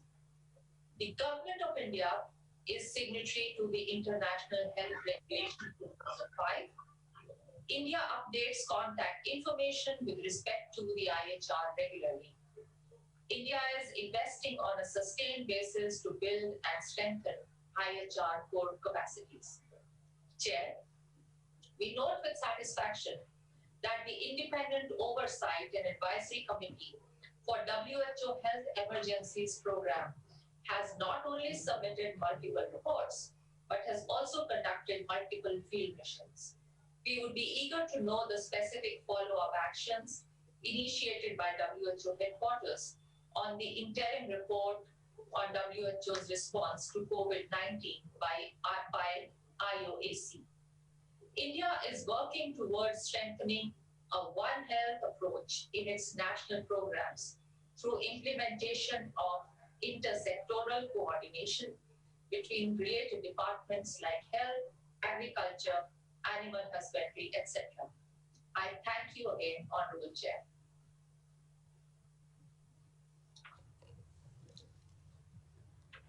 Thank you very much, India, for this statement. We shall now try and go back to the United Kingdom. Again, please bear with us. And then we shall proceed with Indonesia, Argentina, and Ghana. Thank you. Over to you again, United Kingdom. Thank you very much, and I'm hoping that you can hear me well now. I confirm we can. Please proceed. Perfect. In that case, thank you to all of the chairs for their extremely helpful updates. The UK is supportive of the IPPR and was pleased to see its launch earlier this year. The value of beginning a review at this stage, while still in the middle of tackling the pandemic, is that we can learn from the response to date and use that knowledge to improve the next stages of the current pandemic. The priority for the IPPR should be recommendations on how we can work together to strengthen WHO and our collective ability to respond to outbreaks going forward. WHO has never been so visible and had so much support, but with this comes greater scrutiny and expectations. We have a narrow and closing window within which to identify and set in train the organisational and emergency reforms needed to make WHO the agile and modern organisation we need it to be. It's therefore essential that the outcomes of this review are comprehensive, credible and ambitious, capitalising on this current global appetite for action. For the review to be successful, it's also essential that these findings and recommendations are grounded in the latest and the best scientific evidence. Given the potentially unlimited amount of quantitative and qualitative information available to the panel, we believe a scientific advisory group would be a beneficial addition to your structure. It would ensure that the advice given to the co-chairs and the panel is fully independent and impartial, capturing the best evidence available. It would streamline and speed up the collection and analysis of evidence, enabling the development of a comprehensive base to inform your review's output. And it would provide the co-chairs and panel with consistent advice over the entire course of the review, covering the range of necessary technical expertise, including, for example, as mentioned by others, human health, animal health, behavioural science, organisational change, modelling and forecasting. We'd welcome views from the co-chairs on this proposal and on your intended methodology for handling and prioritising the information that you highlighted would come from a wide range of sources. The UK will continue to engage with the panel, including through the open call for member state contributions mentioned in this presentation. And we were very pleased to hear today how the IPPR co-chairs will coordinate with counterparts from the IOAC and the IHR Review Committee. We look forward to a cohesive set of interim reports in November and January and final reports in May. And to conclude, we remain committed to support the process and will do everything we can to support you in your extremely important work. Thank you. Thank you very much to the United Kingdom, and we shall now give the floor to Indonesia, followed by Argentina and Ghana. Thank you. Thank you. Honorable Chair, Excellency, and distinguished delegates. Since the start of the pandemic, there has been numerous debates on the effectiveness of the current global health sector in responding to health emergency. The current pandemic has once again exposed our vulnerability in dealing with emerging infectious disease. In this regard, the call to evaluate the existing international framework should be directed purely to create a more robust global response to the ongoing pandemic as well as future health emergency. We therefore, is it clear my voice? Yes, I confirm we can hear you. Please proceed. Thank you. Yeah. We therefore welcome the work of the IPPR, the Review Committee of the IHR, also the Independent Oversight and Advisory Committee for the WHO Health Emergency Program, and to thank them to their interim reports. Indeed, we should continue our effort to harmonize and synergize collaboration among the three mechanisms. This will enable their work in providing a more effective and comprehensive recommendation. Through this transparent, inclusive, and cohesive approach, we are confident that their work should ensure a robust result. In doing so, I would like to highlight the following points. Firstly, on the issue of determining stages of the health emergency, Indonesia delegation viewed that a stepwise approach involving different levels of warning should be considered as a means to strengthen overall early warning system of health emergency. Secondly, lessons learned derived from COVID-19 and previous pandemic should be the basis in providing solutions to pave the way forward. Recommendations should look into a strategies or best practice that have been done that would enable government and other stakeholders to not only save life, protect livelihoods, but also promote development. Lastly, we need to strengthen the mechanism that safeguard the continued implementation of other essential health services during health emergency. Mr. Chair, as we are fighting against COVID-19 pandemic, we must keep in mind that more effective multilateral cooperation across the world is becoming increasingly critical. Global Health Security Agenda, GHSA, in this regard, has been playing an important role in accelerating the implementation of the IHR. So, GHSA was designed to serve a platform of collaboration among member countries and stakeholders to achieve the vision of world safe and secure from global health threats posed by infectious disease. GHSA consistently promotes multi-sectoral engagement, emphasizing global health security as national priority and galvanizing high-level commitment to global health security. In this context, Indonesia delegation is on the view that the work of three mechanisms include taking into account the contribution of the existing global health security agenda and possible future framework to have a more robust response to future health emergency. I thank you, Chair.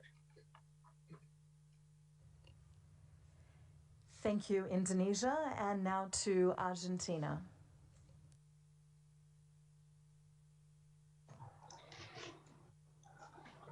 Gracias, señor presidente. Thank you, Chair. We would like to thank the Director General for creating the IPPR on the international health response to COVID-19, and we'd also like to thank the co-chairs of the group for the presentation of the report on their initial work. We would like to repeat the commitment of Argentina to implement IHR 2005 in order to develop and maintain basic capacities and integrate it into our national health system. Argentina recognizes that transparency and development is essential for the implementation as a legally binding tool, and so we will present the annual report for the Assembly, and we are working on our national action plan for 2020-24. In relation to the documents for guidance technical guidance and instruments for COVID-19. We are most grateful for the publications that the WHO has produced, and in particular the work that we've had from PAHO. Argentina has participated in the open meeting on the IHR Review Committee for COVID-19, and we hope there will be more open meetings for all member states in the future. We understand that the final selection of the members of the IPPR was based on skills, knowledge of the international system, and experience in international processes. And however, we hope that experts proposed by member states will be able to participate actively in this process since it's so important. COVID-19 will not be the last health emergency that the world will suffer from, so it makes it extremely important and urgent that we work with these three bodies. As our Minister of Health said to the PAHO Directive Committee, this battle will only be won if we work together. Thank you. Thank you very much, Argentina. And next shall be Ghana, to be followed by the Russian Federation, Kenya, and Grenada. Thank you. And now to you, Ghana. Thank you very much. Mr. Chair, Ghana is honored to deliver this statement on behalf of the 47 member states of the WHO Africa region. We thank the co-chairs of the Independent Panel for Pandemic Preparedness and Response, the chair of the Review Committee on the Functioning of the International Health Regulations, and the chair of the Independent Oversight and Advisory Committee for the WHO Health Emergencies Program for their updates. We commend the Director General for convening the special session, which provides an avenue for stock taking on the successes and shortcomings in the global response to COVID-19 pandemic, and to chart a common positive path towards the pandemic recovery phase and beyond. We congratulate the chairs and members of the respective committees on their appointments and wish them success in their important assignments. The breadth of skills and expertise of the members persuade us of their capacity to deliver on the important tasks ahead. It is still too early to ascertain the full impact of COVID-19 on Africa. Nevertheless, the continent has fared much better thus far, contrary to many of the predictions made at the beginning of the pandemic. The results so far has been mixed, with various causes for concern, but also opportunities for hope and demonstration of the resilience of the African spirit. With the support of the WHO Regional Office, the African Union acted swiftly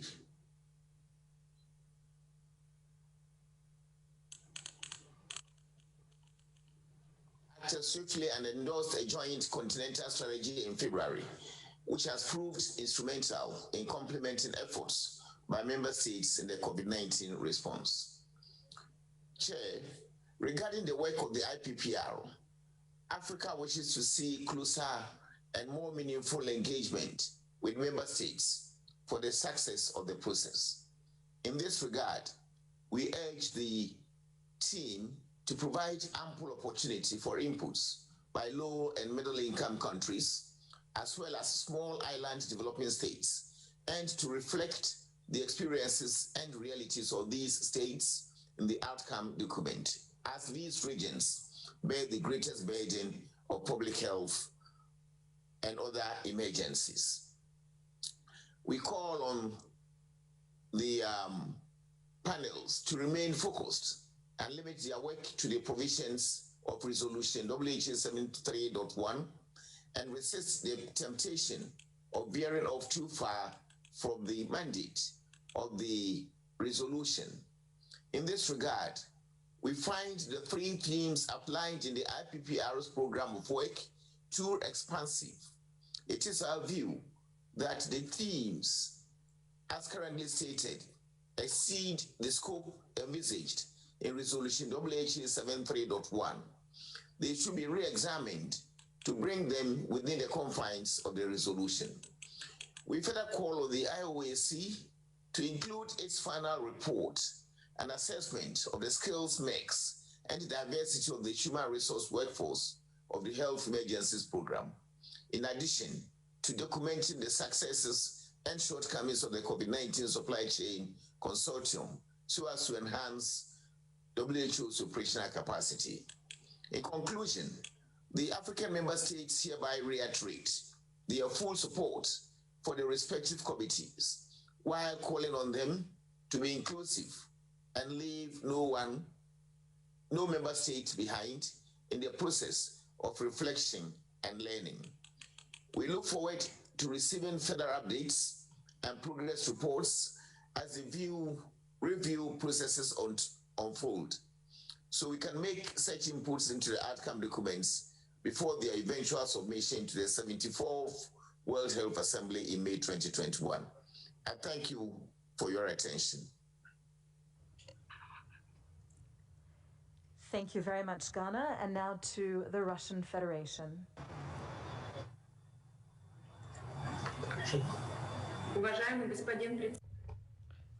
Chair, Director General, colleagues, we are grateful for this interim report submitted to the EP on assessing the work that has been done by the IPPR, the IHR Review Committee, and others who've been involved in assessing all that has been done within the WHO, particularly within the framework of the HEP. We note the importance of the fundamental resolution WHA 73.1 that was adopted at the WHA this year. This resolution instructed the DG, in harmony with member states, to undertake a process that would be transparent, independent, and fully integrated in terms of assessing the work done on COVID response. We would like to emphasize the fact that the procedure to be followed is one that is recognized internationally. And the Russian Federation therefore believes that when it comes to assessing the measures taken to combat the pandemic, we must always act in accordance with internationally recognized standards and principles as laid down in WHA 73.1. When it comes to taking key decisions relating to the way in which this assessment can be conducted, it's important that we take due account of views put forward by member states. And it is clear then that we have to look in particular at the role played by certain bodies within this organization, the IPPR, as well as the two mandated bodies. We have to look carefully at the way in which they operate, their terms of reference, and the way in which they are going to achieve certain results and outcomes. As we see it, it's important to take a balanced approach. And sadly, within the IPPR at present, we do not see a balanced report because a balanced situation, because there is one whole geographical region that is not represented at all. And if you consider the fact that this region represents a very significant proportion of the world's population, that is a serious imbalance. We have to recognize that the composition and membership of such a body should have been achieved through consultations with all, broad-based international consultation, and it would appear that the way in which this was done was not fully in line with that kind of approach. The terms of reference, as we see it, do not take account of some of the very important issues that we, for instance, would have liked to have seen respected. We therefore believe that we need to look again at the TORs for the IPPR, and they need to be reconsidered before being endorsed by member states. We need to have expert involvement also, technical experts who can be involved with this if it is to do the job it has been given. We think that is the kind of approach that could assist us in moving forward so that no one could doubt the impartiality and the professionalism of the panel. Thank you. Thank you, Russia. And now to Kenya.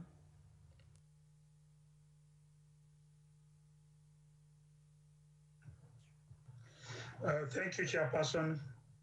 Kenya aligns our statement with that delivered by Ghana on behalf of the African member states. and that delivered by the Republic of Korea on behalf of the G4IDR group. Kenya welcomes the updates provided by the co-chairs of the Independent Panel for Pandemic Preparedness and the chairs of the IHR Review Committee on COVID-19 and the chair of the IOAC on the progress made in the respective areas of work. The government of Kenya recognizes that a resilient, stable, and sustainable health system through health security is a prerequisite for the realization of the nation's universal health coverage agenda. Although the country has made progress in recent years, the 2017 Joint External Evaluation of the IHR revealed significant gaps which the government is systematically addressing through the Kenya National Action Plan for Health Security. This approach has proven to be extremely useful as we continue to respond to the COVID-19 pandemic. Chairperson, the global response to the COVID-19 pandemic has laid bare weaknesses and major challenges in the international approach to managing public health emergencies. Looking ahead, Kenya requests for increased international assistance to low and middle income countries to build core IHR capacities through training and capacity development, as well as support for surveillance, reporting and pandemic simulation and response initiatives.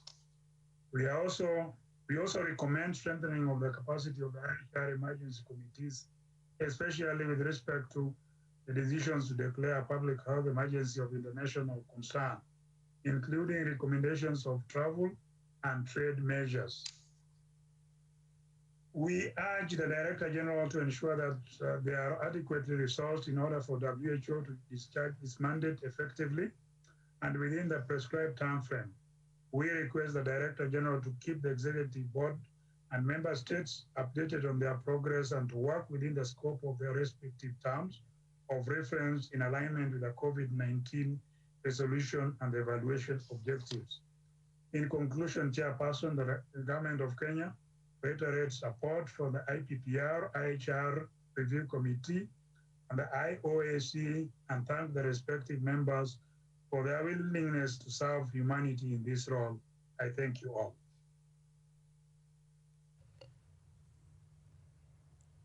Thank you very much, Kenya. I shall now give the floor to Grenada, to be followed by Bangladesh and then Botswana. Thank you.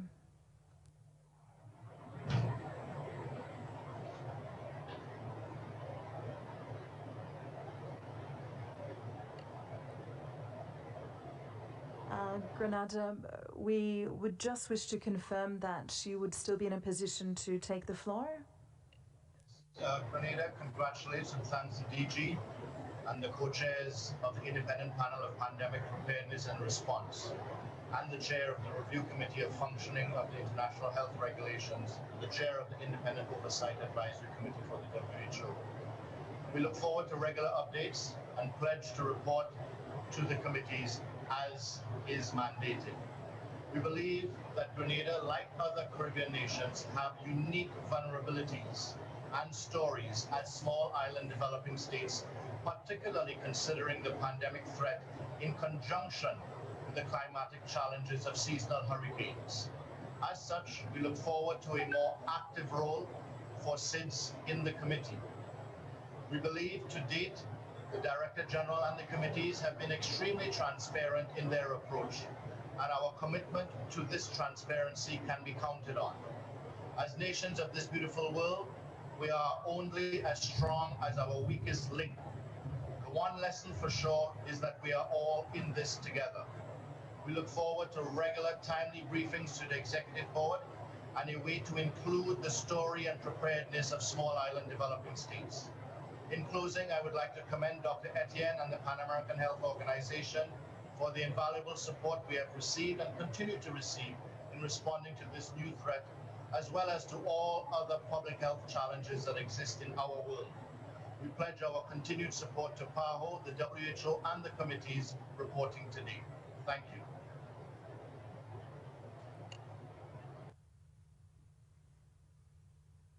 Thank you, Grenada. And now to Bangladesh. Thank you, Madam Chair. Madam Chair, ladies and gentlemen, the establishment of the independent panel for pandemic preparedness and response to COVID-19 is one of the key outcomes of the May resolution of WHO, which we supported wholeheartedly. We would like to congratulate the co-chairs and other members of the independent panel on their appointment. We hope that the panel would be able to conduct an impartial, independent, and comprehensive evaluation highlighting mainly the WHO coordinated international health response to COVID-19. Madam Chair, at this stage, I wish to make 3 specific points. First, the independent panel should give special focus on WHO's contribution made so far to lower and middle income countries in response to the pandemic. It would also be crucial to reflect WHO's action taken in strengthening health systems and ensuring health and well-being of the peoples of those countries in the context of COVID-19. Second, the panel should clearly find out the existing gaps and challenges faced by the countries in addressing the pandemic. Again, particular focus should be given to the vulnerable countries and countries with weaker health systems. And third, the panel should come up with the recommendations not only to improve capacity for global pandemic preparedness, prevention, and response, but also to effectively contribute to the area of early detection of any potential pandemic in the future. At the end, I wish the IPPR full success in their upcoming endeavors. Thank you, Madam. Thank you, Bangladesh. I should now invite Botswana to take the floor.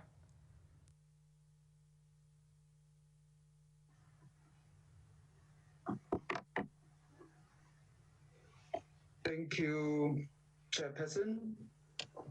Botswana aligns with the statement made by Ghana on behalf of African countries. We thank the co-chairs for the interim reports. We congratulate and are confident that the diversity of the 11 nominated members of the committee will provide the needed experience to the evaluation processes and the recommendations thereof. I also wish to thank the chair of the HR Review Committee and the chair of the Independent Oversight and Advisory Committee for the WHO Health Emergencies Program for their progress update. We welcome the committee chair's report that they are working to avoid duplication and leverage from each other's work. The COVID-19 pandemic offers the opportunity to build on the successes of past disease outbreaks such as influenza pandemic and Ebola virus outbreak, and to further strengthen the existing WHO Health Emergencies Program. In this regard, allow me, Chair, to reiterate the message that was delivered by the distinguished permanent representative of Sultanate of Oman on behalf of the members of the Coalition for a Universal Health Protection Initiative. Now, more than ever, we need to support the WHO's central role and leadership role to advance global health security through building strong and resilient public health services systems that can prevent, detect, and respond to infectious disease threats. The IPPR should maintain independence and impartiality, and there's a need to ensure that processes of the committee are as transparent as possible. Chair, member states' consultations and engagements about all the ongoing processes is paramount.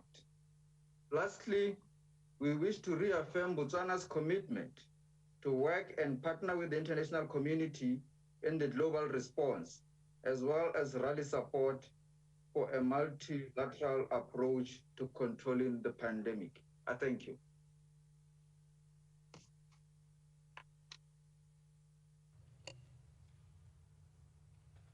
Thank you very much, Botswana. And it is now with great pleasure that we would hand back to Mr. Chair, to Dr. Harsh Vardhan. Thank you. The floor is yours.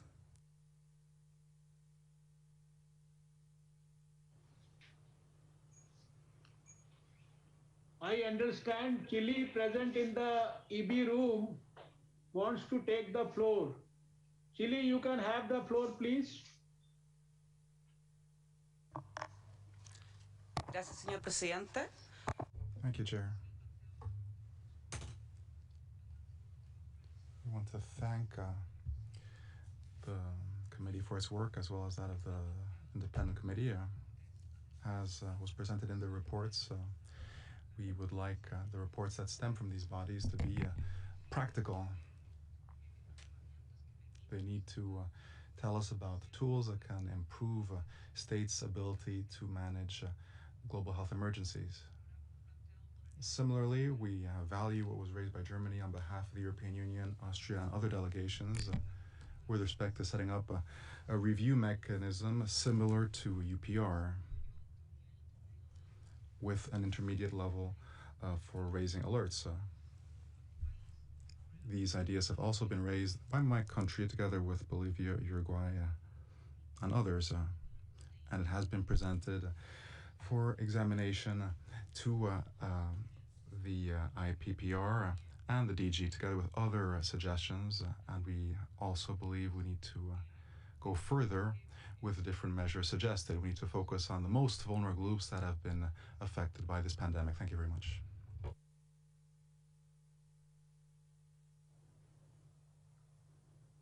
Once again, I would like to request the Secretariat to moderate the discussion further.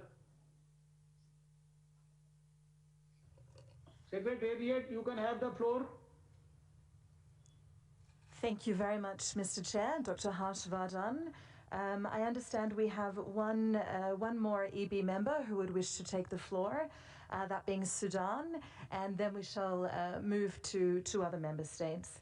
Sudan, the floor is yours. Thank you.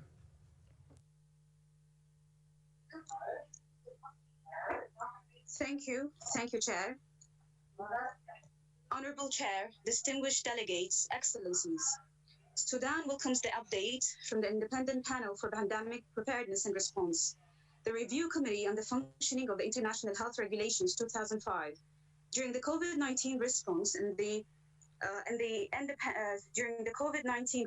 Independent Oversight and Advisory Committee for the WHO Health Emergencies Program, noting the vast effects of the pandemic, not only on the healthcare system, but on all facets influencing humankind, the Republic of Sudan has built its response strategy on a whole-of-government approach, engaging all sectors to appropriately addressing COVID-19. The directing of all medical resources of all over the country to address COVID-19 may have strengthened our initial response to the pandemic, but in retrospect, it has also greatly hindered the routine essential healthcare services, supplies, and particularly human resources. Our current healthcare system, while in need of support in terms of community-based COVID-19 surveillance, tracing, and tracking, it must also be strengthened and reinforced in order to withstand and combat the concurrent polio outbreak, as well as the recent floods. The collateral impact of the COVID-19 on all aspects sheds light on the critical need for the international community to provide holistic and speedy support to the developing countries in their efforts to tackle COVID-19, in addition to the steady strengthening of the capacity of the public health system and a pressing overall need for a group.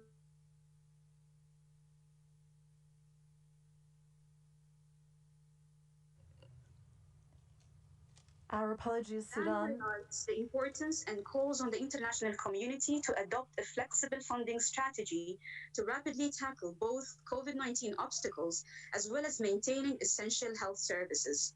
Healthcare systems must be prepared, especially those for vulnerable countries, in terms of gaining access to COVID-19 tools. ACT Accelerator, sharing updated scientific data, coordinating international efforts to attenuate the re-emergence of COVID-19 and effective vaccine development in order to undertake this complex health and development crisis. We call on member states and WHO to share best practices from this pandemic to ensure efficient approaches are used to tackle COVID-19, as well as to allow for a more prepared health system for future health emergencies. We here like to reiterate Dr. Tedros's words of solidarity, solidarity, solidarity. Thank you, Chair.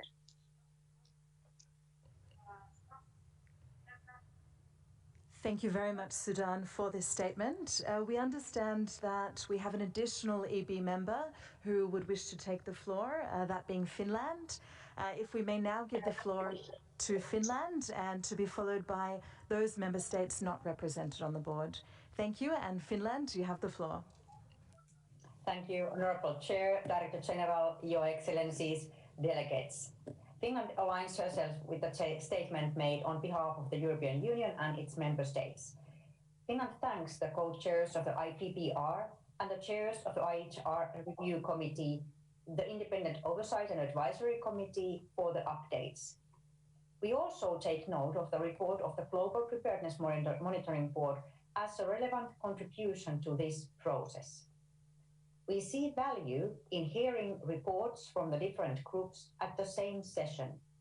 We expect that this dialogue and exchange of information between the groups will continue in order to ensure a sensible division of labor and avoidance of duplication of efforts. We support the independent and impartial nature of the IPPR. At the same time, we wish to underline that the wording of the resolution calls for consultation during the process. In our view, it is important that the panel takes a comprehensive approach and looks at the roles and actions of all relevant actors. We could also like to thank the IOAC for their invaluable insights into the WHO Health Emergencies Program. The IHR Review Committee has the benefit of studying the recommendations of its predecessors. One of the key questions is, how can we make sure that the recommendations get actually implemented? The current pandemic may also put into new light issues that have previously seemed impossible or difficult. Furthermore, we would like to highlight the many relevant ideas identified this February in the Executive Board resolution on preparedness and IHR implementation as a starting point. It is important that we take the lessons learned and apply them on existing mechanisms. For example, the joint external evaluation process has marked an important shift in understanding how we can systematically build preparedness. Developing the next version of the JEE tool will further help countries to evaluate their strengths and weaknesses with the aim of building a better system. Another lesson that has come across very clearly is that health is a political choice. Going forward, we need an economy of well-being that strengthens the society and supports green economy, increases well-being, and improves our resilience to future crises. Thank you. Thank you very much to Finland, and we shall now move to a video statement by Colombia, technology prevailing. Thank you. Gracias, señor presidente. Thank you, Chair. We take due note of the reports presented, and we recognize the WHO's availability to kick off the impartial and exhaustive review process of the international sanitary response coordinated by WHO. We applaud the creation of this independent IPPR, and we congratulate their co-chairs and all their members on their nominations. We wish to recognize the important work to be carried out by this group. This work will be absolutely essential to identify the challenges that are ahead of us, and they will also help us to draw up a roadmap to improve our prevention, preparation, and responsibility in the face of emergencies. That is why Colombia is completely present to support the process, compiling different lessons learned we've had at the national level, not only bearing in mind the current emergency, but also more recent processes that have challenged us, such as the migratory phenomenon. We applaud the fact that the working group will bear in mind the participation and inputs of member states, and we have full faith that this participatory approach will lead to concrete recommendations with texts that are based on technical know-how and the global context, and above all will allow us to help in its implementation down the road. At a global level, we have a consensus on the need to implement strongly IHR and our response to emergencies. The role of WHO is absolutely essential in this process, and it is so recognized. That is why we want to emphasize the need to redouble the importance and availability of technical assistance in accordance with the IHR, and to reaffirm our commitments, both national and international, with this essential instrument for the protection of public health. We need to maintain the basic capacities of our different countries, timely communication, exchange of information, double-checking in case of potential emergencies, proportionality of measures adopted, among other things, are some of the major challenges that we need to face in the context of epidemiological surveillance, and it's important to address these as quickly and effectively as possible.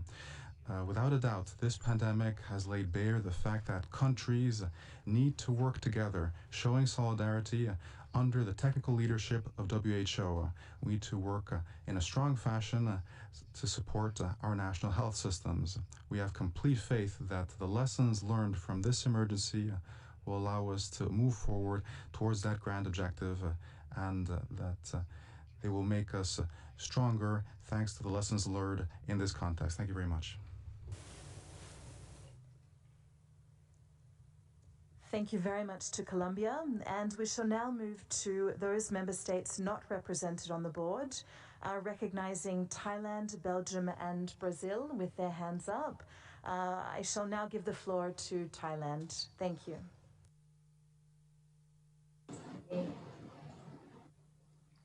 Thank you, Chair. COVID-19 pandemic has revealed the huge potential of the community and non-state actors in responding to outbreaks, epidemic and pandemic, which is not reflected in the current IHR. Thailand would like to raise 3 points to all 3 committees.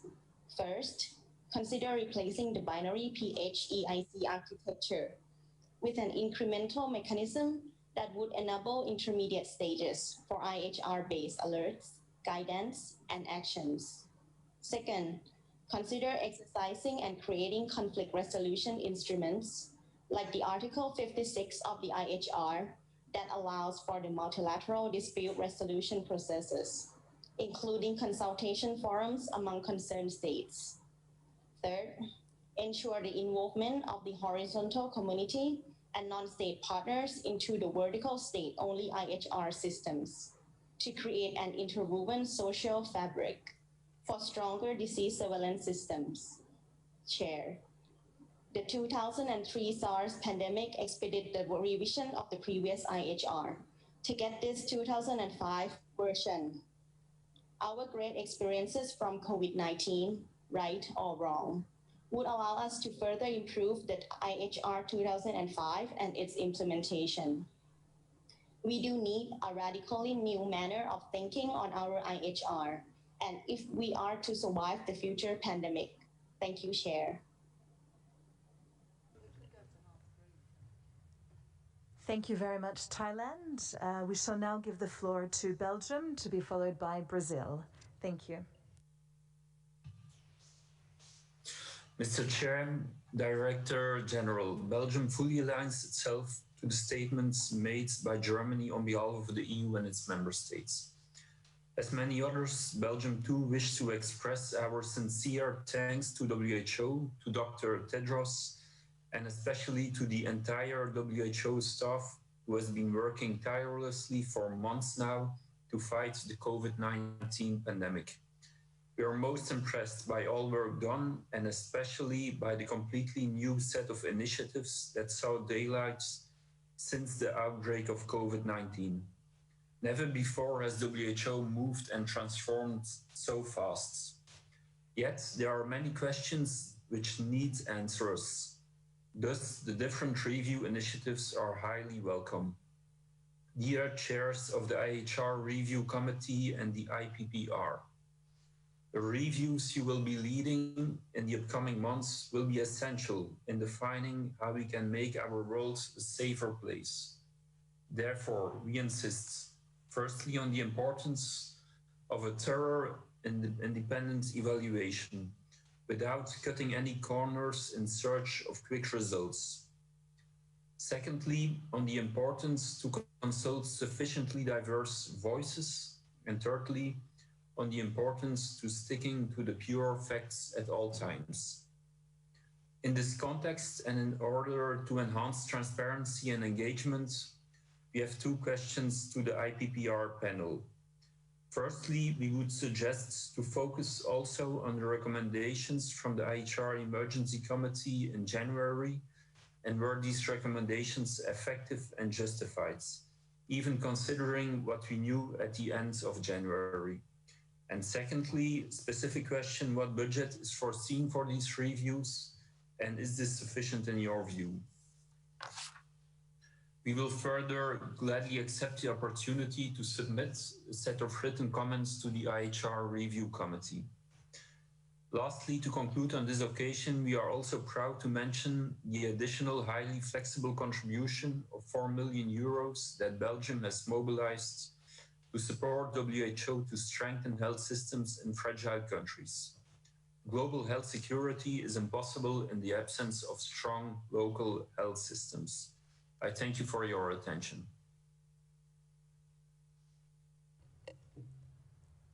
Thank you very much, Belgium. And now to Brazil.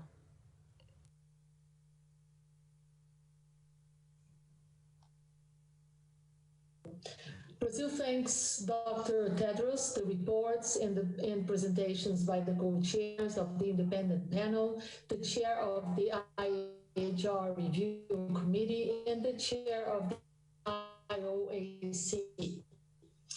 As a co-sponsor of Brazil is glad to see that the impartial, independent, and comprehensive evaluation we call for is taking shape. This is a process to be undertaken in consultation with members, as stated by the resolution. The more the member states are involved, the more various reviews and evaluations may have a concrete, meaningful, and positive impact.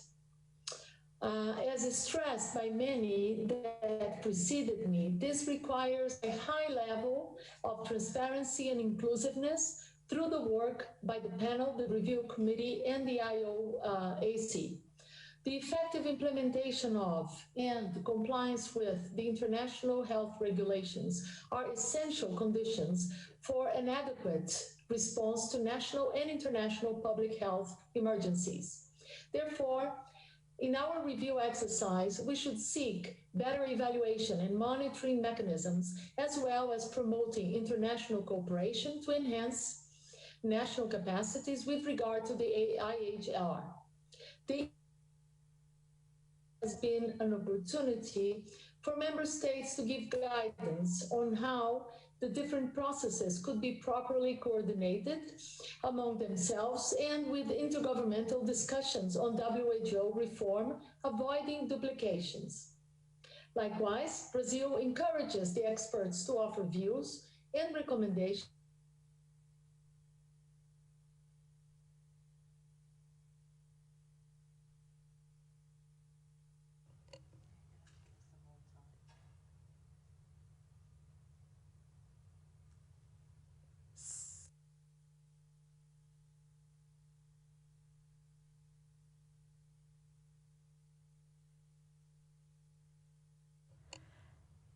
Our apologies, Brazil. We're unable to hear you. We'll just go back to you now so that you're able to finish your statement. Thank you.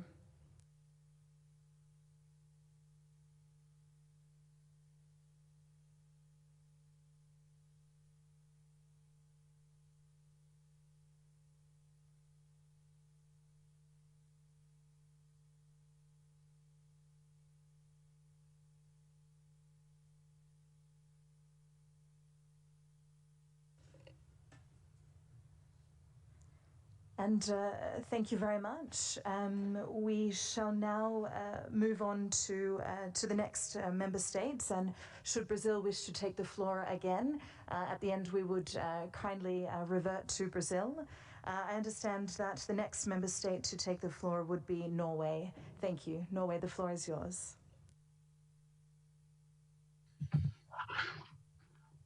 Thank you, Chair. Thank you also to the evaluation chairs for their updates. Norway is looking forward to reviewing their conclusions. Dr. Tedros, we commend your approach to the evaluations, that they should be met with humility. Every action we take should strengthen WHO's ability to fulfill its mandate. It should improve our collective ability to prevent and deal with crises, and it should improve our ability to deal with the crisis we are currently in. We appreciate the clear and constructive recommendations already made by the Independent Oversight and Advisory Committee. Norway supports revisiting parts of the IHR to ensure that it is an effective tool once the current crisis is sufficiently under control. We should also safeguard the DG's responsibility and ability to make evidence-based decisions without undue political influence in responding to crises, building on the technical expertise of the Emergency Committee and WHO staff. Lastly, we reiterate the need to invest in universal health coverage. Resilient health systems available to all would dramatically improve our chances of preventing outbreaks from becoming large-scale crises. Thank you.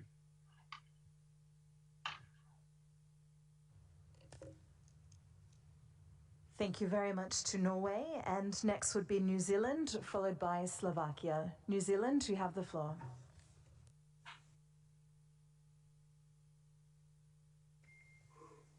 Thank you very much, Chair. New Zealand would like to thank the co-chairs of the Independent Panel for Pandemic Preparedness and Response for their report and presentation, and the chairs of the IHR Review Committee and the IOAC for their updates. As an early co-sponsor of Resolution 73.1, New Zealand is fully supportive of the various elements comprising the evaluations, and we thank those who have worked very hard on them. This year has fundamentally changed things for all of us. We must honour the victims of this pandemic by seizing the present opportunity to get this work underway so as not to find ourselves here again. We also wish to acknowledge Dr. Ryan's comments last evening, where he noted that when emergency response is needed, it will be easier where effective preparedness and country readiness measures are already in place. Much of our own focus domestically is still diverted to responding to the pandemic and its impacts on our people and economy. It will be a long journey to improve capacity for global pandemic prevention, preparedness and response.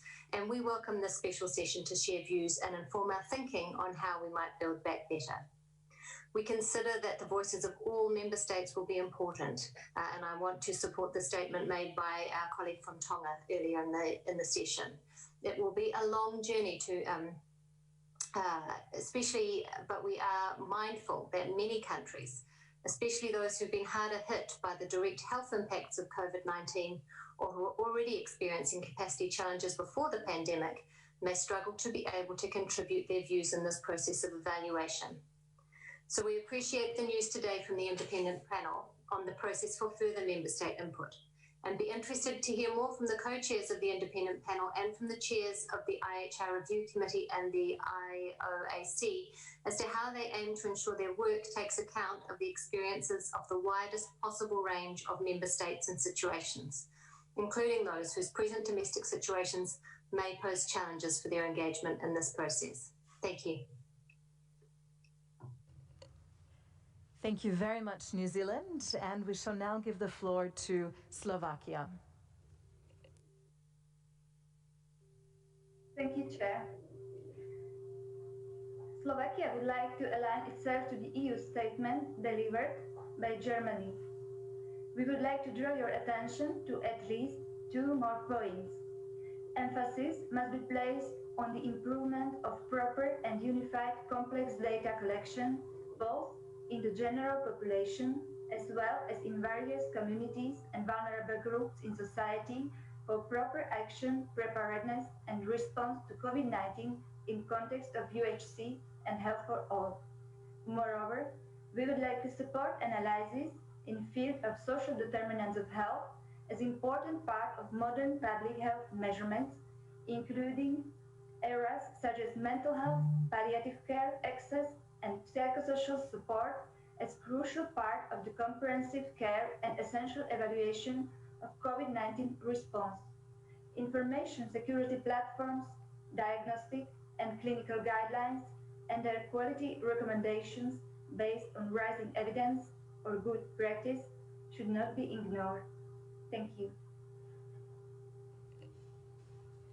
Thank you very much, Slovakia.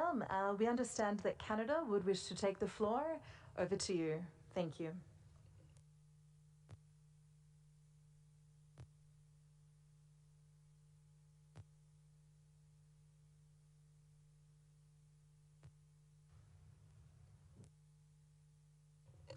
Apologies, Canada. We're unable to hear you at present. If you could kindly ensure that microphones are unmuted. Thank you.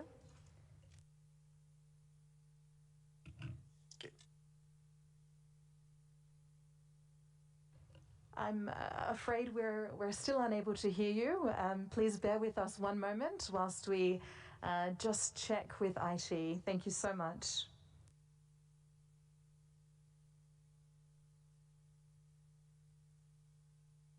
All right. Thank you, Mr. Chair. Can you hear me now? I confirm we can. Please proceed. Thank you very much. Canada thanks the IPPR co-chairs and secretariat, the chair of the IHR Review Committee, and the chair of the IOAC for these welcome updates. We are pleased to see this important work underway. Close collaboration between those three evaluation strands will be critical, and it would be useful to develop an overarching map on how these processes come together. We welcome the IPPR's commitment to independence, impartiality, and transparency, and regular engagement with member states. We look forward to receiving the program of work to have a more detailed understanding of how the IPPR will be taking its mandate forward. We appreciate that the panel will be both formative and forward-looking. The areas of inquiry are potentially vast. Priority should be given to those aspects that will have the biggest impact on strengthening the current response and preparing for future pandemics. Let me highlight a few areas of inquiry where we feel the panel and committees could bring value. First, how to better leverage WHO expert networks and resources to support the timely development, issuance, and uptake of WHO guidance, which is critical to inform evidence-based policies and programs to respond to pandemics. Second, how to enhance open and transparent information sharing within the global community in a timely fashion. Canada also supports a review of the WHO's role in providing travel and trade advice and an examination of the delinking such measures. Third, a strategic and operational review of the WHO's IHR monitoring and evaluation framework to ensure it is fit for purpose and continues to support IHR capacity building, as well as how to leverage synergies between strengthening IHR core capacities and health systems strengthening broadly. Finally, we call on the panel and committees to integrate a gender lens into their work and consider how we can achieve more gender-responsive outbreak preparedness and response. Thank you very much, Chair. Thank you very much, Canada. Glad we were able to hear you there. We understand that Brazil would wish to take the floor again to finish her statement. Thank you. Brazil, you have the floor. All right. Thank you, Madam Moderator. We are experiencing some internet connection problems here. I don't know where I stopped, so I will repeat everything. I'm sorry for those who will hear me again. But thank you very much for giving me the floor again. Brazil thanks Dr. Tedros, the reports and presentations by the co-chairs of the independent panel, the chair of the IHR Review Committee, and the chair of the IOAC. As co-sponsors of Resolution WHA 731, Brazil is glad to see that the impartial, independent, and comprehensive evaluation we called for is taking place. This is a process to be undertaken in consultations with members, as stated by the resolution itself. The more The more the member states are involved, the more various reviews and evaluations may have a concrete, meaningful, and positive impact. As stressed by many that preceded me, this requires a high level of transparency and inclusiveness throughout the work by the panel, the review committee, and the IOAC. The effective implementation of and compliance with the international health regulations are essential conditions for an adequate response to national and international public health emergencies. Therefore, in our review exercise, we should seek better evaluation and monitoring mechanisms, as well as promoting international cooperation to enhance national capacities with regard to the IHR.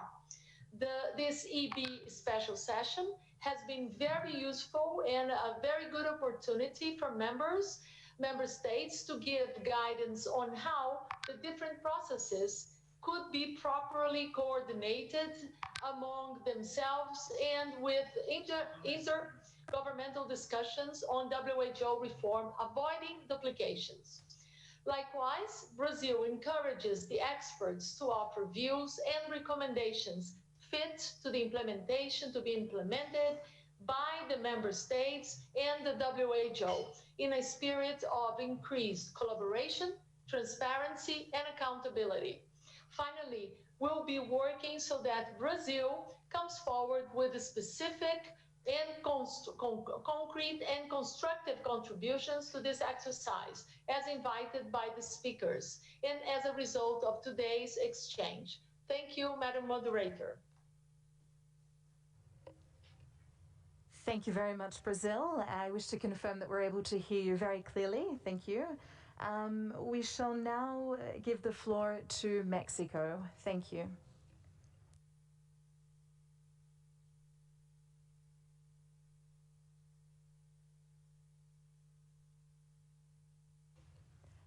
Mexico, confirming that you have the floor and would still be in a position to make a statement. Muchas gracias. Many thanks, Chair. Mexico wishes to recognize all the efforts made in the participants of this meeting, bearing in mind our different time slots. We are thankful for the information provided this morning from the three panels that will evaluate the response in the face of this humanitarian, economic, and sanitary crisis. The COVID-19 pandemic makes it clear that we need to work together to continue capacity building with respect to preparation, response, coordination, and communication in the face of emergencies.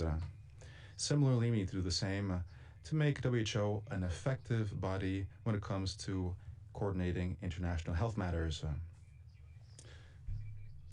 The diagnosis and recommendations that will stem from the three groups will depend in large measure and influence greatly the future measures we will take for coming emergencies, which is why Mexico would ask for the three groups to work in the following fashion. First of all, they should be complementary and help each other so they can carry out an ample diagnostic, taking advantage of the technical and political know-how of each one of these groups. Second, their results need to bear in mind the conclusions of previous evaluations that have identified important missed opportunities, such as those included in the Global Preparedness Monitoring Board and the organization reform process more broadly.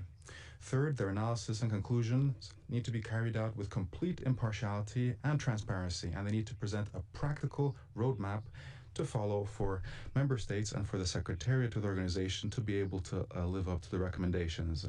This will facilitate a discussion regarding the future of the organization and how we will address health emergencies. Fourth, regarding the evaluation of living up to IHR commitments, we would suggest carry out a detailed impact assessment when it comes to the international coordination in our response, as well as the utility of drastic measures such as the total closure of borders and their real impact on the mitigation of the epidemic. Also bear in mind their negative impact with respect to human rights. We can have a good IHR, however, if it is approached, implemented in a piecemeal manner, that is not optimal.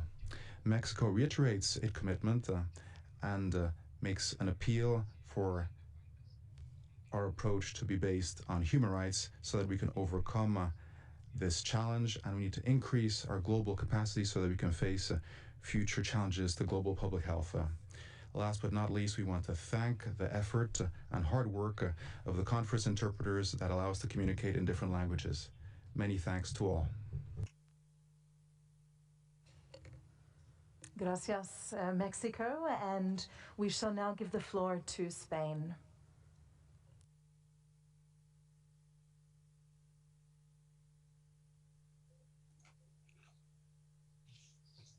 Yes, good afternoon. Do you hear me?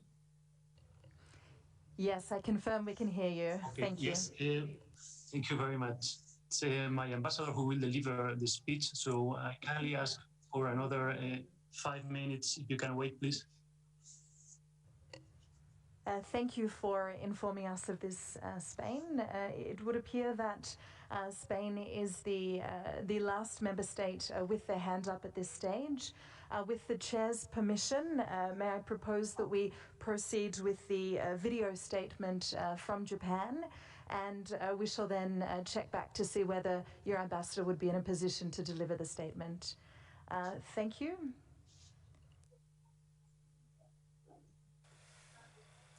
Thank you, Chair. We appreciate the work of the Secretariat and the co-chairs of the IPPR in taking the steps forward to review the WHO pandemic response in a fair, independent, and robust manner. We have 2 points to raise regarding the work of the IPPR. Firstly, while appreciating the wide scope of review from health to socioeconomic impact of the pandemic, we must understand that meticulous review may be required for some important issues. In order for the report to amount to a significant action, we need to clarify such issues, the method of reviewing and the practical use of the outcome. Secondly, we want to highlight what the IPPR can achieve, in particular among other reviewing mechanisms. COVID-19 has exposed us to many unprecedented factors in global public health response, such as the sheer number of patients, including asymptomatic patients, a large-scale outbreak in a confined situation as in a cruise ship, the complex and the multi-sectoral impact on the society, and the dynamic nature of international travel.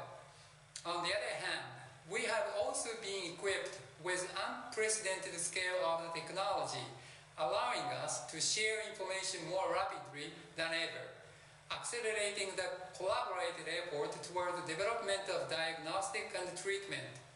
We have also confirmed the importance of UHC, building sustainable, resilient health system, investing on human resources and other health infrastructures.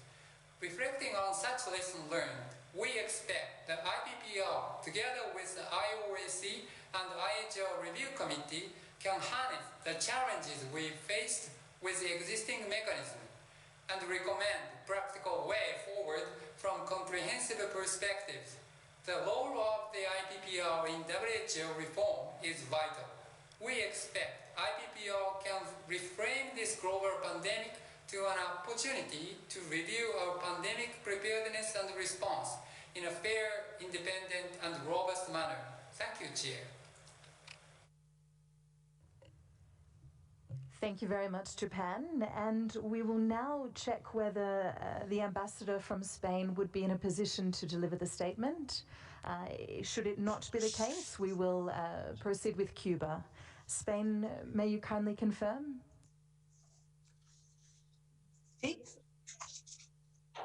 Sí, muy buenas tardes. Yes, good afternoon. Spain supports fully the statement made by Germany on behalf of the European Union, and we would like to say the following on behalf of our country. The spirit of consensus which guided our resolution on COVID-19 in the last session of the World Health Assembly needs to guide us today in our work. Multilateral action, cooperation, and solidarity are the only viable options we have. To face this challenge, WHO has a central role and needs to be strengthened with a sustainable and predictable financial base. Spain, like other member states, has given great strides in that direction, made great strides in that direction, and in 2020 will increase both its volume and the flexibility of its contributions. The HEP needs to also be made stronger and provide emergency equipment when necessary. We need greater coordination and greater coherence in our health systems. WHO can contribute in this effort. A better implementation of IHR is absolutely essential. We approve of the recommendations made by the advisory committee and they agree with our vision of things. For example, we should have new alert levels when it comes to emergency alerts for public health of international concern. WHO should also include visits to states. It's a moral imperative to provide access to vaccines, diagnostics, and medicines against COVID-19. As a founding member of ACT and part of its facilitation council, Spain shall spare no effort to that end. We want to thank the role of WHO as Secretariat for ACT. Spain believes in the One Health approach, so that we can include the human, animal, and environmental dimensions because they're all interconnected, which is why we need greater cooperation, especially from FAO, OIE, and WHO. Last but not least, I will mention two Spanish initiatives that are particularly relevant. On the one side, we have an initiative on health and climate change, which WHO, Peru, and other countries presented in the Climate Action Summit 2019. And then we also have the initiative of Safe Sport that fits into the context of COVID as well as afterwards. Thank you very much. Thank you very much, Spain. And we shall now give the floor to Cuba.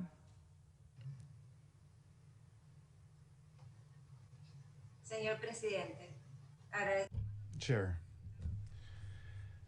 many thanks for the different reports presented this morning by the three groups we heard from.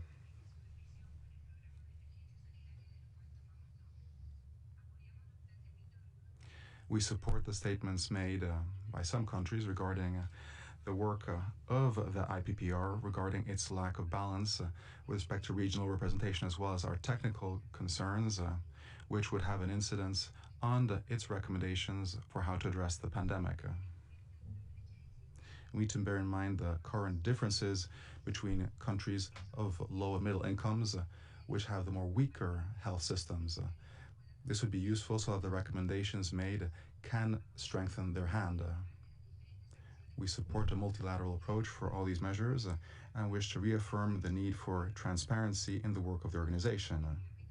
We consider that the IHR represents an extremely valuable tool for the implementation and response in the face of pandemics.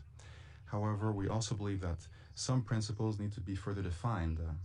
Among these include the following: a coordinated action that strengthens multilateral measures in the face of pandemics should be addressed more clearly when it comes to defining a public health emergency of international concern. We also need to look at the broad and global access to medicines, vaccines, and cross-cutting sectorial approaches and how this affects the economy. We're talking about the most important legal instrument we have at our disposal for public health. And to the extent that the review committee's recommendations will be implemented, it will have great consequences on global health. We want to reaffirm the values of cooperation and international solidarity, as well as broad agreement when it comes to implementing all its measures. Thank you very much. To Cuba, and we have now reached the end by member states, in which case I have the great pleasure of handing back to Mr. Chair, Dr. Vadan. Thank you.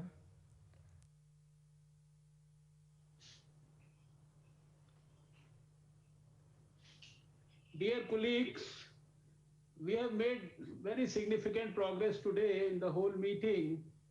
And as I understand, most of the presentations are now over. I propose that instead of having the scheduled break, we could continue with our deliberation till we finish the agenda.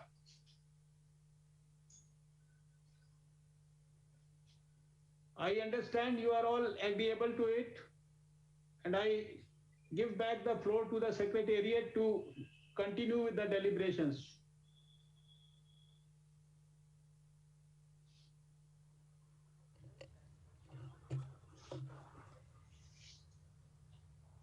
Thank you very much to Mr. Chair. I understand that we would now take any statements from observers or UN and other IGOs. I don't see any hands raised at this stage, in which case we would hand back to the Secretariat. Just give it a second here. Thank you, and I would now hand back to you. Thank you. To Mr. Chair. Thank you very much, Dr. Vardan. Thank you. I would now like to provide the opportunity for any additional comments by the co-chairs of the independent panel and the chairs of the IHR Review Committee and the Independent Oversight and Advisory Committee. Your Excellency, Ellen Johnson Sirleaf, you may have the floor, please. Thank you very much.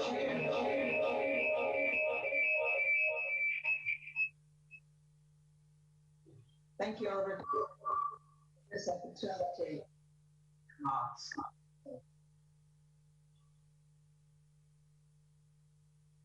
Would like to thank all members. Excuse me. Sorry, Your Excellency, Ellen Johnson Sirleaf, it doesn't appear that the sound is too clear at this stage. Please just give us a moment to look into that. Thank you.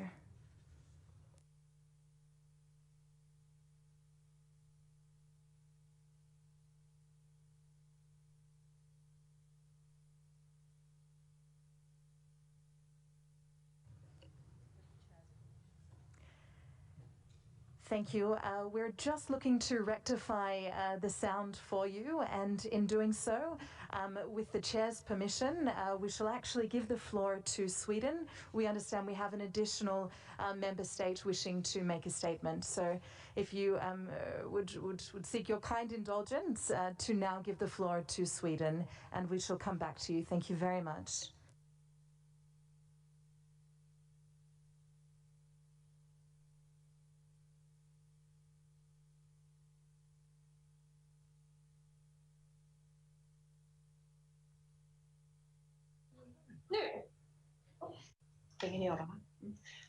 Thank you, Chair. Sweden aligns itself with the statement made by the EU. We strongly support WHO and its crucial leadership in global health.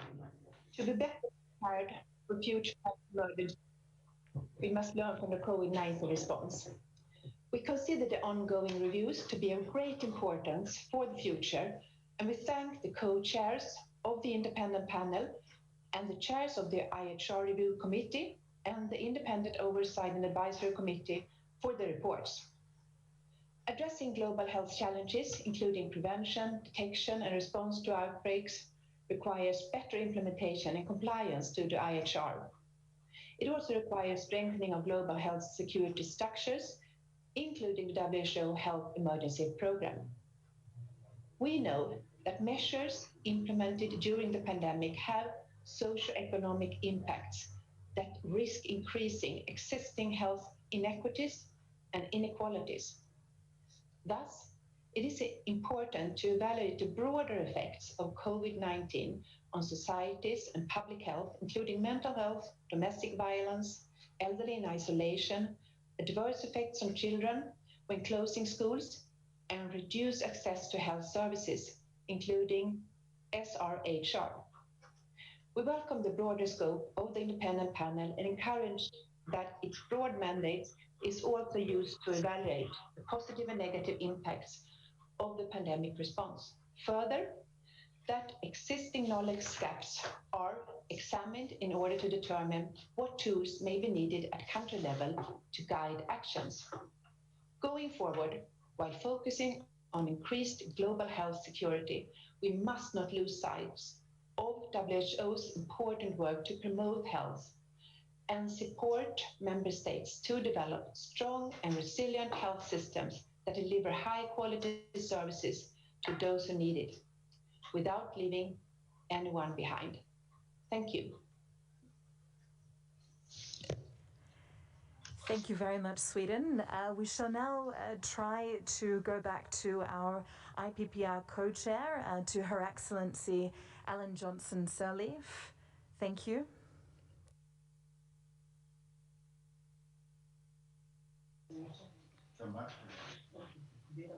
Thank you.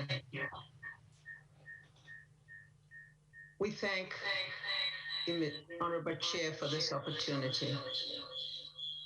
We thank all member states for your support of the work of the independent panel, the IHR Review Committee, and the IOAC.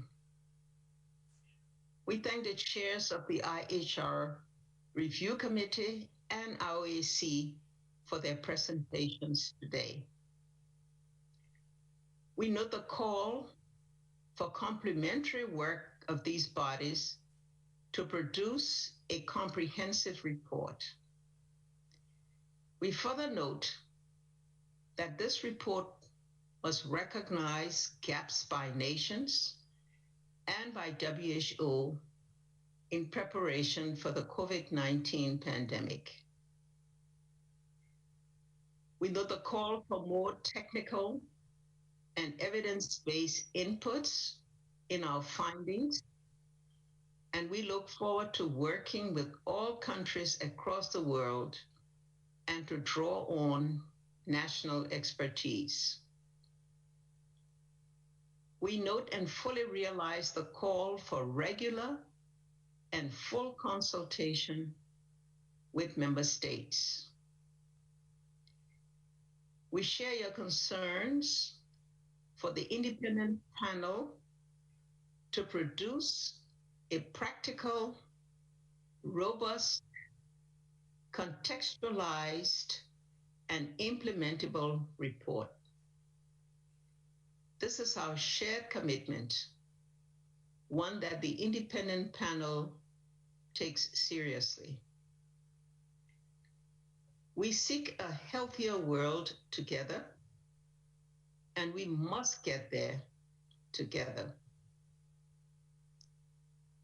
My co-chair, Right Honorable Helen Clark, and I look forward to working with all of you, to benefiting from your guidance, your inputs, and your suggestions. We all look forward to achieve a common objective as one world. Thank you, Mr. Chair.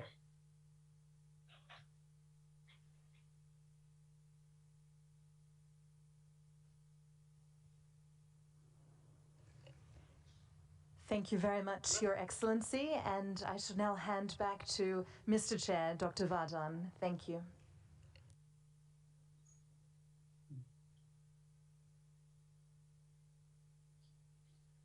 Now let us turn to the chair of the IHR Review Committee. Dr. Wheeler, you can have the floor, please.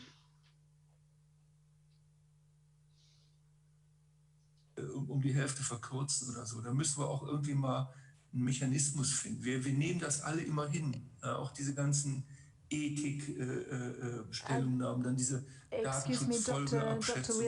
Das bricht uns allen den Hals und das kostet uns so viel Kraft. Yes, it would appear he would be perhaps on a call. I shall now hand back to Mr. Chair, to Dr. Vardhan again. Thank you. As I understand, there is some disturbance in communicating with Wheeler. We can, in the meantime, the floor to the chair of the Independent Oversight and Advisory Committee. Dr. Harvey, you can have the floor, please.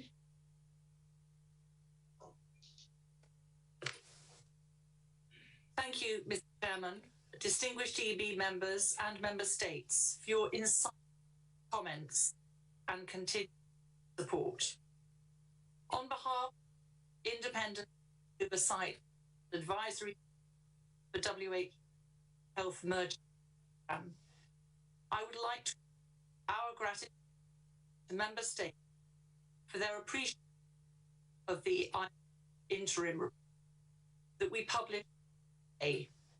And in particular, we thank Australia, Austria, Botswana, Finland, Indonesia, Kenya, Norway, Russia, Singapore, Sweden, and UK for their positive feedback. As alluded to by many of you today, WHO is composed of its member states and the organization's secretariat.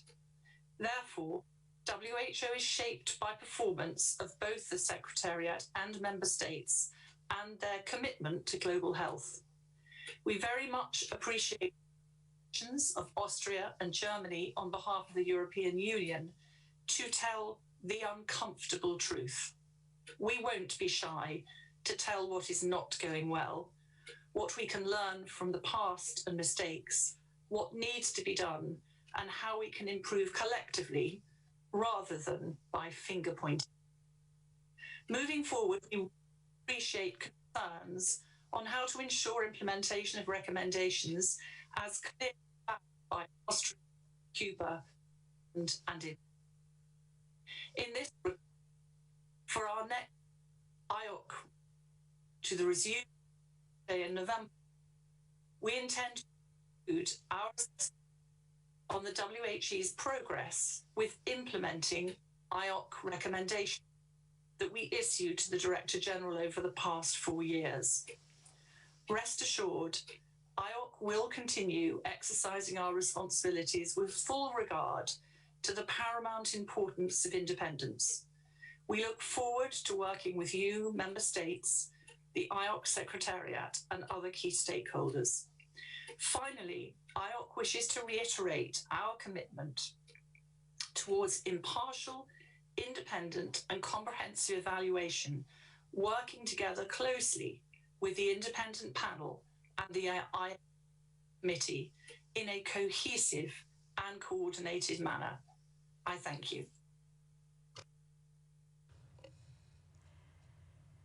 Thank you very much to Dr. Harvey, the chair of the IOAC.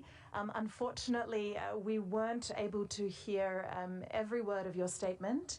However, we shall ask the Secretariat of the IOAC to ensure that your statement is made available.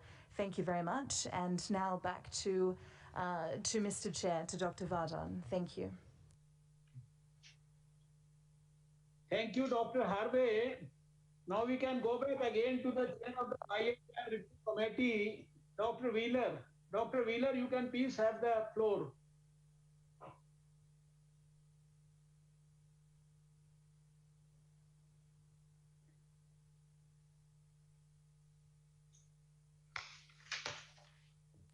Can you hear me? Yes, I know you can hear me. Thank you very much, Mr. Chair, for giving me the floor again. I just want to mention that there were various very helpful comments from the member states, and you can be assured that we take up all of those who directly are in the duties of the IHR Review Committee. What I particularly want to stress is that indeed we are very aware that we have to work very closely with IPPR and IOAC, and I hope you understood that we do everything to align the work with these two panels, as they are very, very important, and also the insightful thoughts of these two panels are very, very helpful for the IHR Review Committee. So let me just express my gratitude to all the member states, and we are also looking forward to further interventions from the member states, and be sure that we deliver all these to the 22 members of the committee that I'm happy to chair. We will do our best to make recommendations that actually strengthen not only IHR, but really strengthen the world's responsibility to keep outbreaks and pandemics as we have them now in better shape in the future. Thank you very much. Thank you, Dr. Wheeler. Before closing this item, I would like to invite the DG to take the floor. Dr. Tedros, you please take the floor now. Thank you, Chair. First of all, I would like to thank all the member states who gave their inputs and guidance today. And also would like to thank the co-chairs of the IPPR, the chair of the International Health Regulation Review Committee, and also the chair of the IOAC for their hard work and for their presentation today. As you know, especially IOAC has started its work as soon as the pandemic started. And their first report was, as Dr. Harvey said, from January to April. So one thing I would like to underline here is that the regular assessment is very, very important. But not only assessment, we have already started implementing the recommendation of IOAC. We don't need to shelf it for some time to come, but it has to be implemented. We take it seriously, and we have already started implementing. And then the other issue is also, while working with IPPR and IHR review, there are obvious recommendations and also issues that were part of our transformation, outcome of the transformation from the WHO internal transformation that was already endorsed by EU member states last year, March 2019.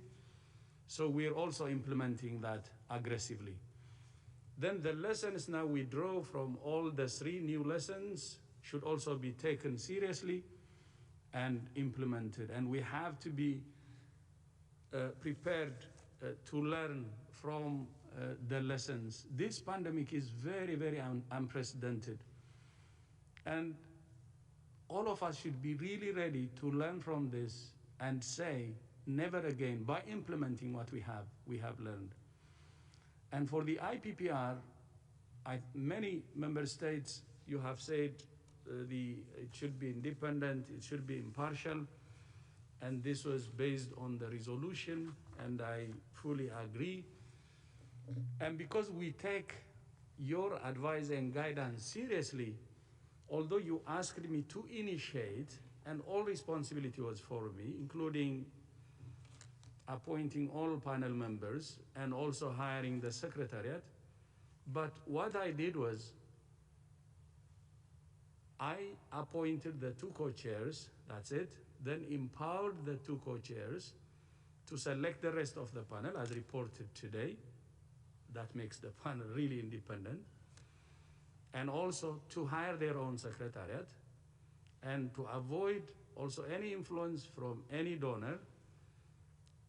We allowed the use of the assessed contribution. This makes the IPPR really independent. Of course, there were some concerns from member states, from few member states who have discussed with me about the selection of the 2 co-chairs, the first initial stage, especially with regard to consultation. One thing I would like to share with you is there was consultation, but the consultation was not like with all 194 countries. It was random and limited. Our focus was to have people like the President Sirleaf, and the Prime Minister, high level, to lead, who are independent, to lead, and as long as the outcome of the selection is good, member states would be okay. Otherwise, selecting 2 people involving 194 countries could be very, very difficult. And we didn't want to delay the process also. So that's why, with limited consultation, but agreeing on selecting co-chairs at the highest level possible, who are independent and who can say to anyone whatever they think is right, you know them. So as long as that's kept, we believe that you would accept, and I'm very encouraged by the level of support from all of you, for the confidence in what we have done. But I believe that you deserve even more. So not only what you have decided to initiate and giving me all the responsibility, but I did everything to make it even more independent. And this will give it credibility. And from what we have seen so far, they're doing really, really, really well. And we hope to get the real lessons that we can implement and prevent the same thing from happening. But I would like to assure you that WHO is ready to learn from this and change this organization. During our transformation, we promised this. We promised to keep change as a constant. And that's why we have a unit now for continuous improvement that puts WHO into a constant improvement or into a continuous improvement. And we believe that change is constant. So I assure you, not only we will learn from this and implement them, but even going forward, we will make WHO a learning organization, an organization that evolves and prepares itself to support or to serve the world in a better way. And from the resolution and from all our discussions, that's what we understood, even before COVID. And that's what we commit again, to make WHO a learning organization and to make it better served. And as Felicity said, WHO means the Secretariat and the member states. So there is no even us and them, it's us. And that's why working together, changing this organization will not be difficult because it's us. And we have now a consensus to get the organization into a continuous improvement. So again, thank you so much for your guidance and inputs. We will do everything to make sure that we serve better and we deliver results. Thank you. And thank you, Chair, for your leadership too. Namaste. Much gratitude. Thank you, Dr. This concludes our discussion of item 4. Distinguished delegates, we have now come to the end of the special session of the Executive Board on the COVID-19 response. Let me thank the Director General and the Board for this fruitful discussion. I would like to refer to the proposal made yesterday by the distinguished EB member from Austria for an EB retreat. I welcome the proposal and would like to consult further with other EB members and other member states on the possibility to hold a fully inclusive event when feasible. We shall return to the matter in the near future. Before closing the meeting, I would like to invite the Director General once again to say a few words. Dr. Tedros, you can have the floor again, please. Yeah, thank you. Thank you so much. Thank you, Chair. I think I have said what I would like to say, but one maybe concluding remark is, first, thank you so much again, for this very important session. And from WHO side, we would be happy to have a regular board session, because we need your support and input. And I said it yesterday, we support the idea of retreat. That can help us actually to discuss openly in what ways we should really interact. So that's one, and we'll be happy to support in any way possible to make that happen. And second, I would like to say, like what I have always said, in terms of knowing the virus, we know better now. We know a lot. Still, there are unknown areas, but we know better. The most important thing now is investing in or using all the tools at hand. And many countries have shown that with the tools we have, they were able to suppress and control the pandemic. But at the same time, we have to invest in new technology, and that's why we launched the ACT Accelerator. We will need vaccines, and there is hope that by the end of this year, we may have a vaccine. There is hope. So investing in vaccines while implementing the tools we have at hand will be important and will give us better results. But especially for the vaccines and other products which are in the pipeline, the most important tool is political commitment from our leaders, especially in the equitable distribution of the vaccines. And as we have heard from Burkina Faso yesterday, not only that, in supporting also countries who need support, especially for economic recovery, in a stimulus package. Meaning, we should recover together and support those who need support. That will help us to open the world together, or for the world to recover together. And the central thing here is, I said political commitment, and that's why political commitment will be crucial. And solidarity, but solidarity starts from national unity. So that's what I would like to say as a last message. We need each other, we need solidarity, and we need to use all the energy we have to fight the virus. Thank you so much again, Chair, and thank you to all member states for your inputs, guidance, and from here, I think we can go on to really fight the pandemic and end this pandemic. Thank you so much.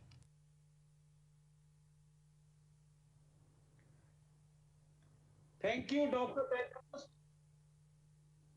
Excellencies, my colleague vice chairs, DG, RDs, distinguished delegates, esteemed partners, ladies and gentlemen, we have come to the close of a successful special session of the Executive Board.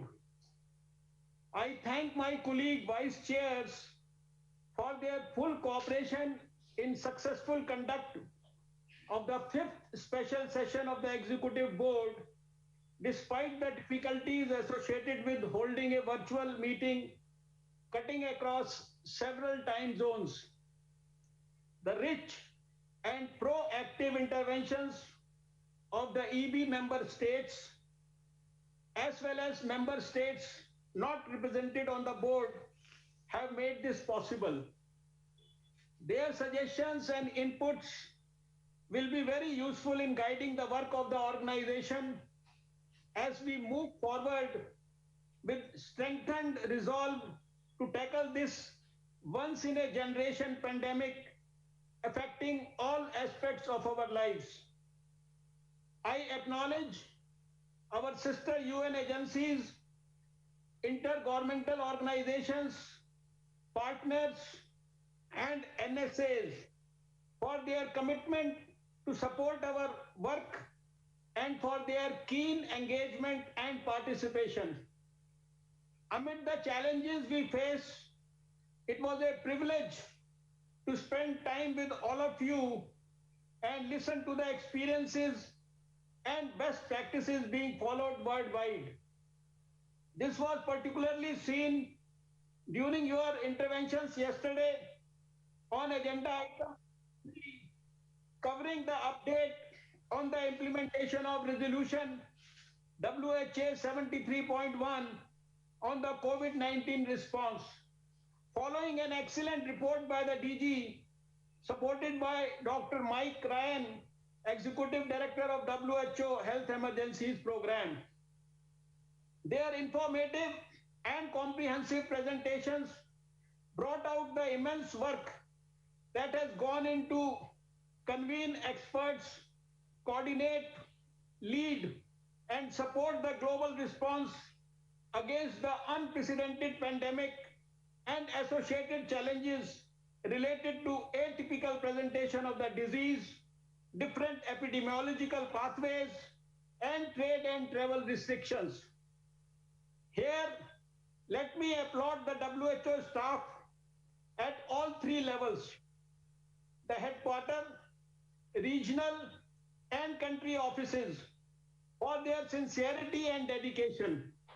Your work is valued not only by us, but as seen in the trustworthy ratings of the authentic scientific information related to the disease by the general public in all countries. Coming to today's discussion under agenda item 4, it was a pleasure to hear the updates, in particular from Her Excellency Ellen Johnson Sirleaf, former President of Liberia, and the Right Honorable Helen Clark, former Prime Minister of New Zealand, co-chairs of the Independent Panel for Pandemic Preparedness and Response. We have also benefited from information on the work being done by the IHR Review Committee and the Independent Oversight and Advisory Committee for the WHO Health Emergencies Program. I thank Dr. Lothar Wheeler and Dr. Felicity Harvey, respectively, for the same. We appreciate the progress that has been made by the independent panel and the 2 committees and look forward to receiving their final report and recommendations at the earliest possible. The member states' interventions and rich inputs affirms the resolve of the executive board to further strengthen the response and work towards building a healthier, secure, and prosperous world. It was evident in today's discussions that member states are mindful of maintaining non-COVID-19 essential health services and are already looking beyond the pandemic at recovery and vigorously pursuing universal health coverage with a focus on primary care services. Today's discussions and suggestions will strengthen our collective response to COVID-19 and further encourage global cooperation. To echo the DG and the regional directors' sentiments expressed during this special session, solidarity and collaboration have been and will be centrally important for us to overcome this pandemic and improve the accessibility, affordability, and quality of healthcare services. In the end, I thank the member states for their participation in the special session and their insightful observations and sharing their experiences.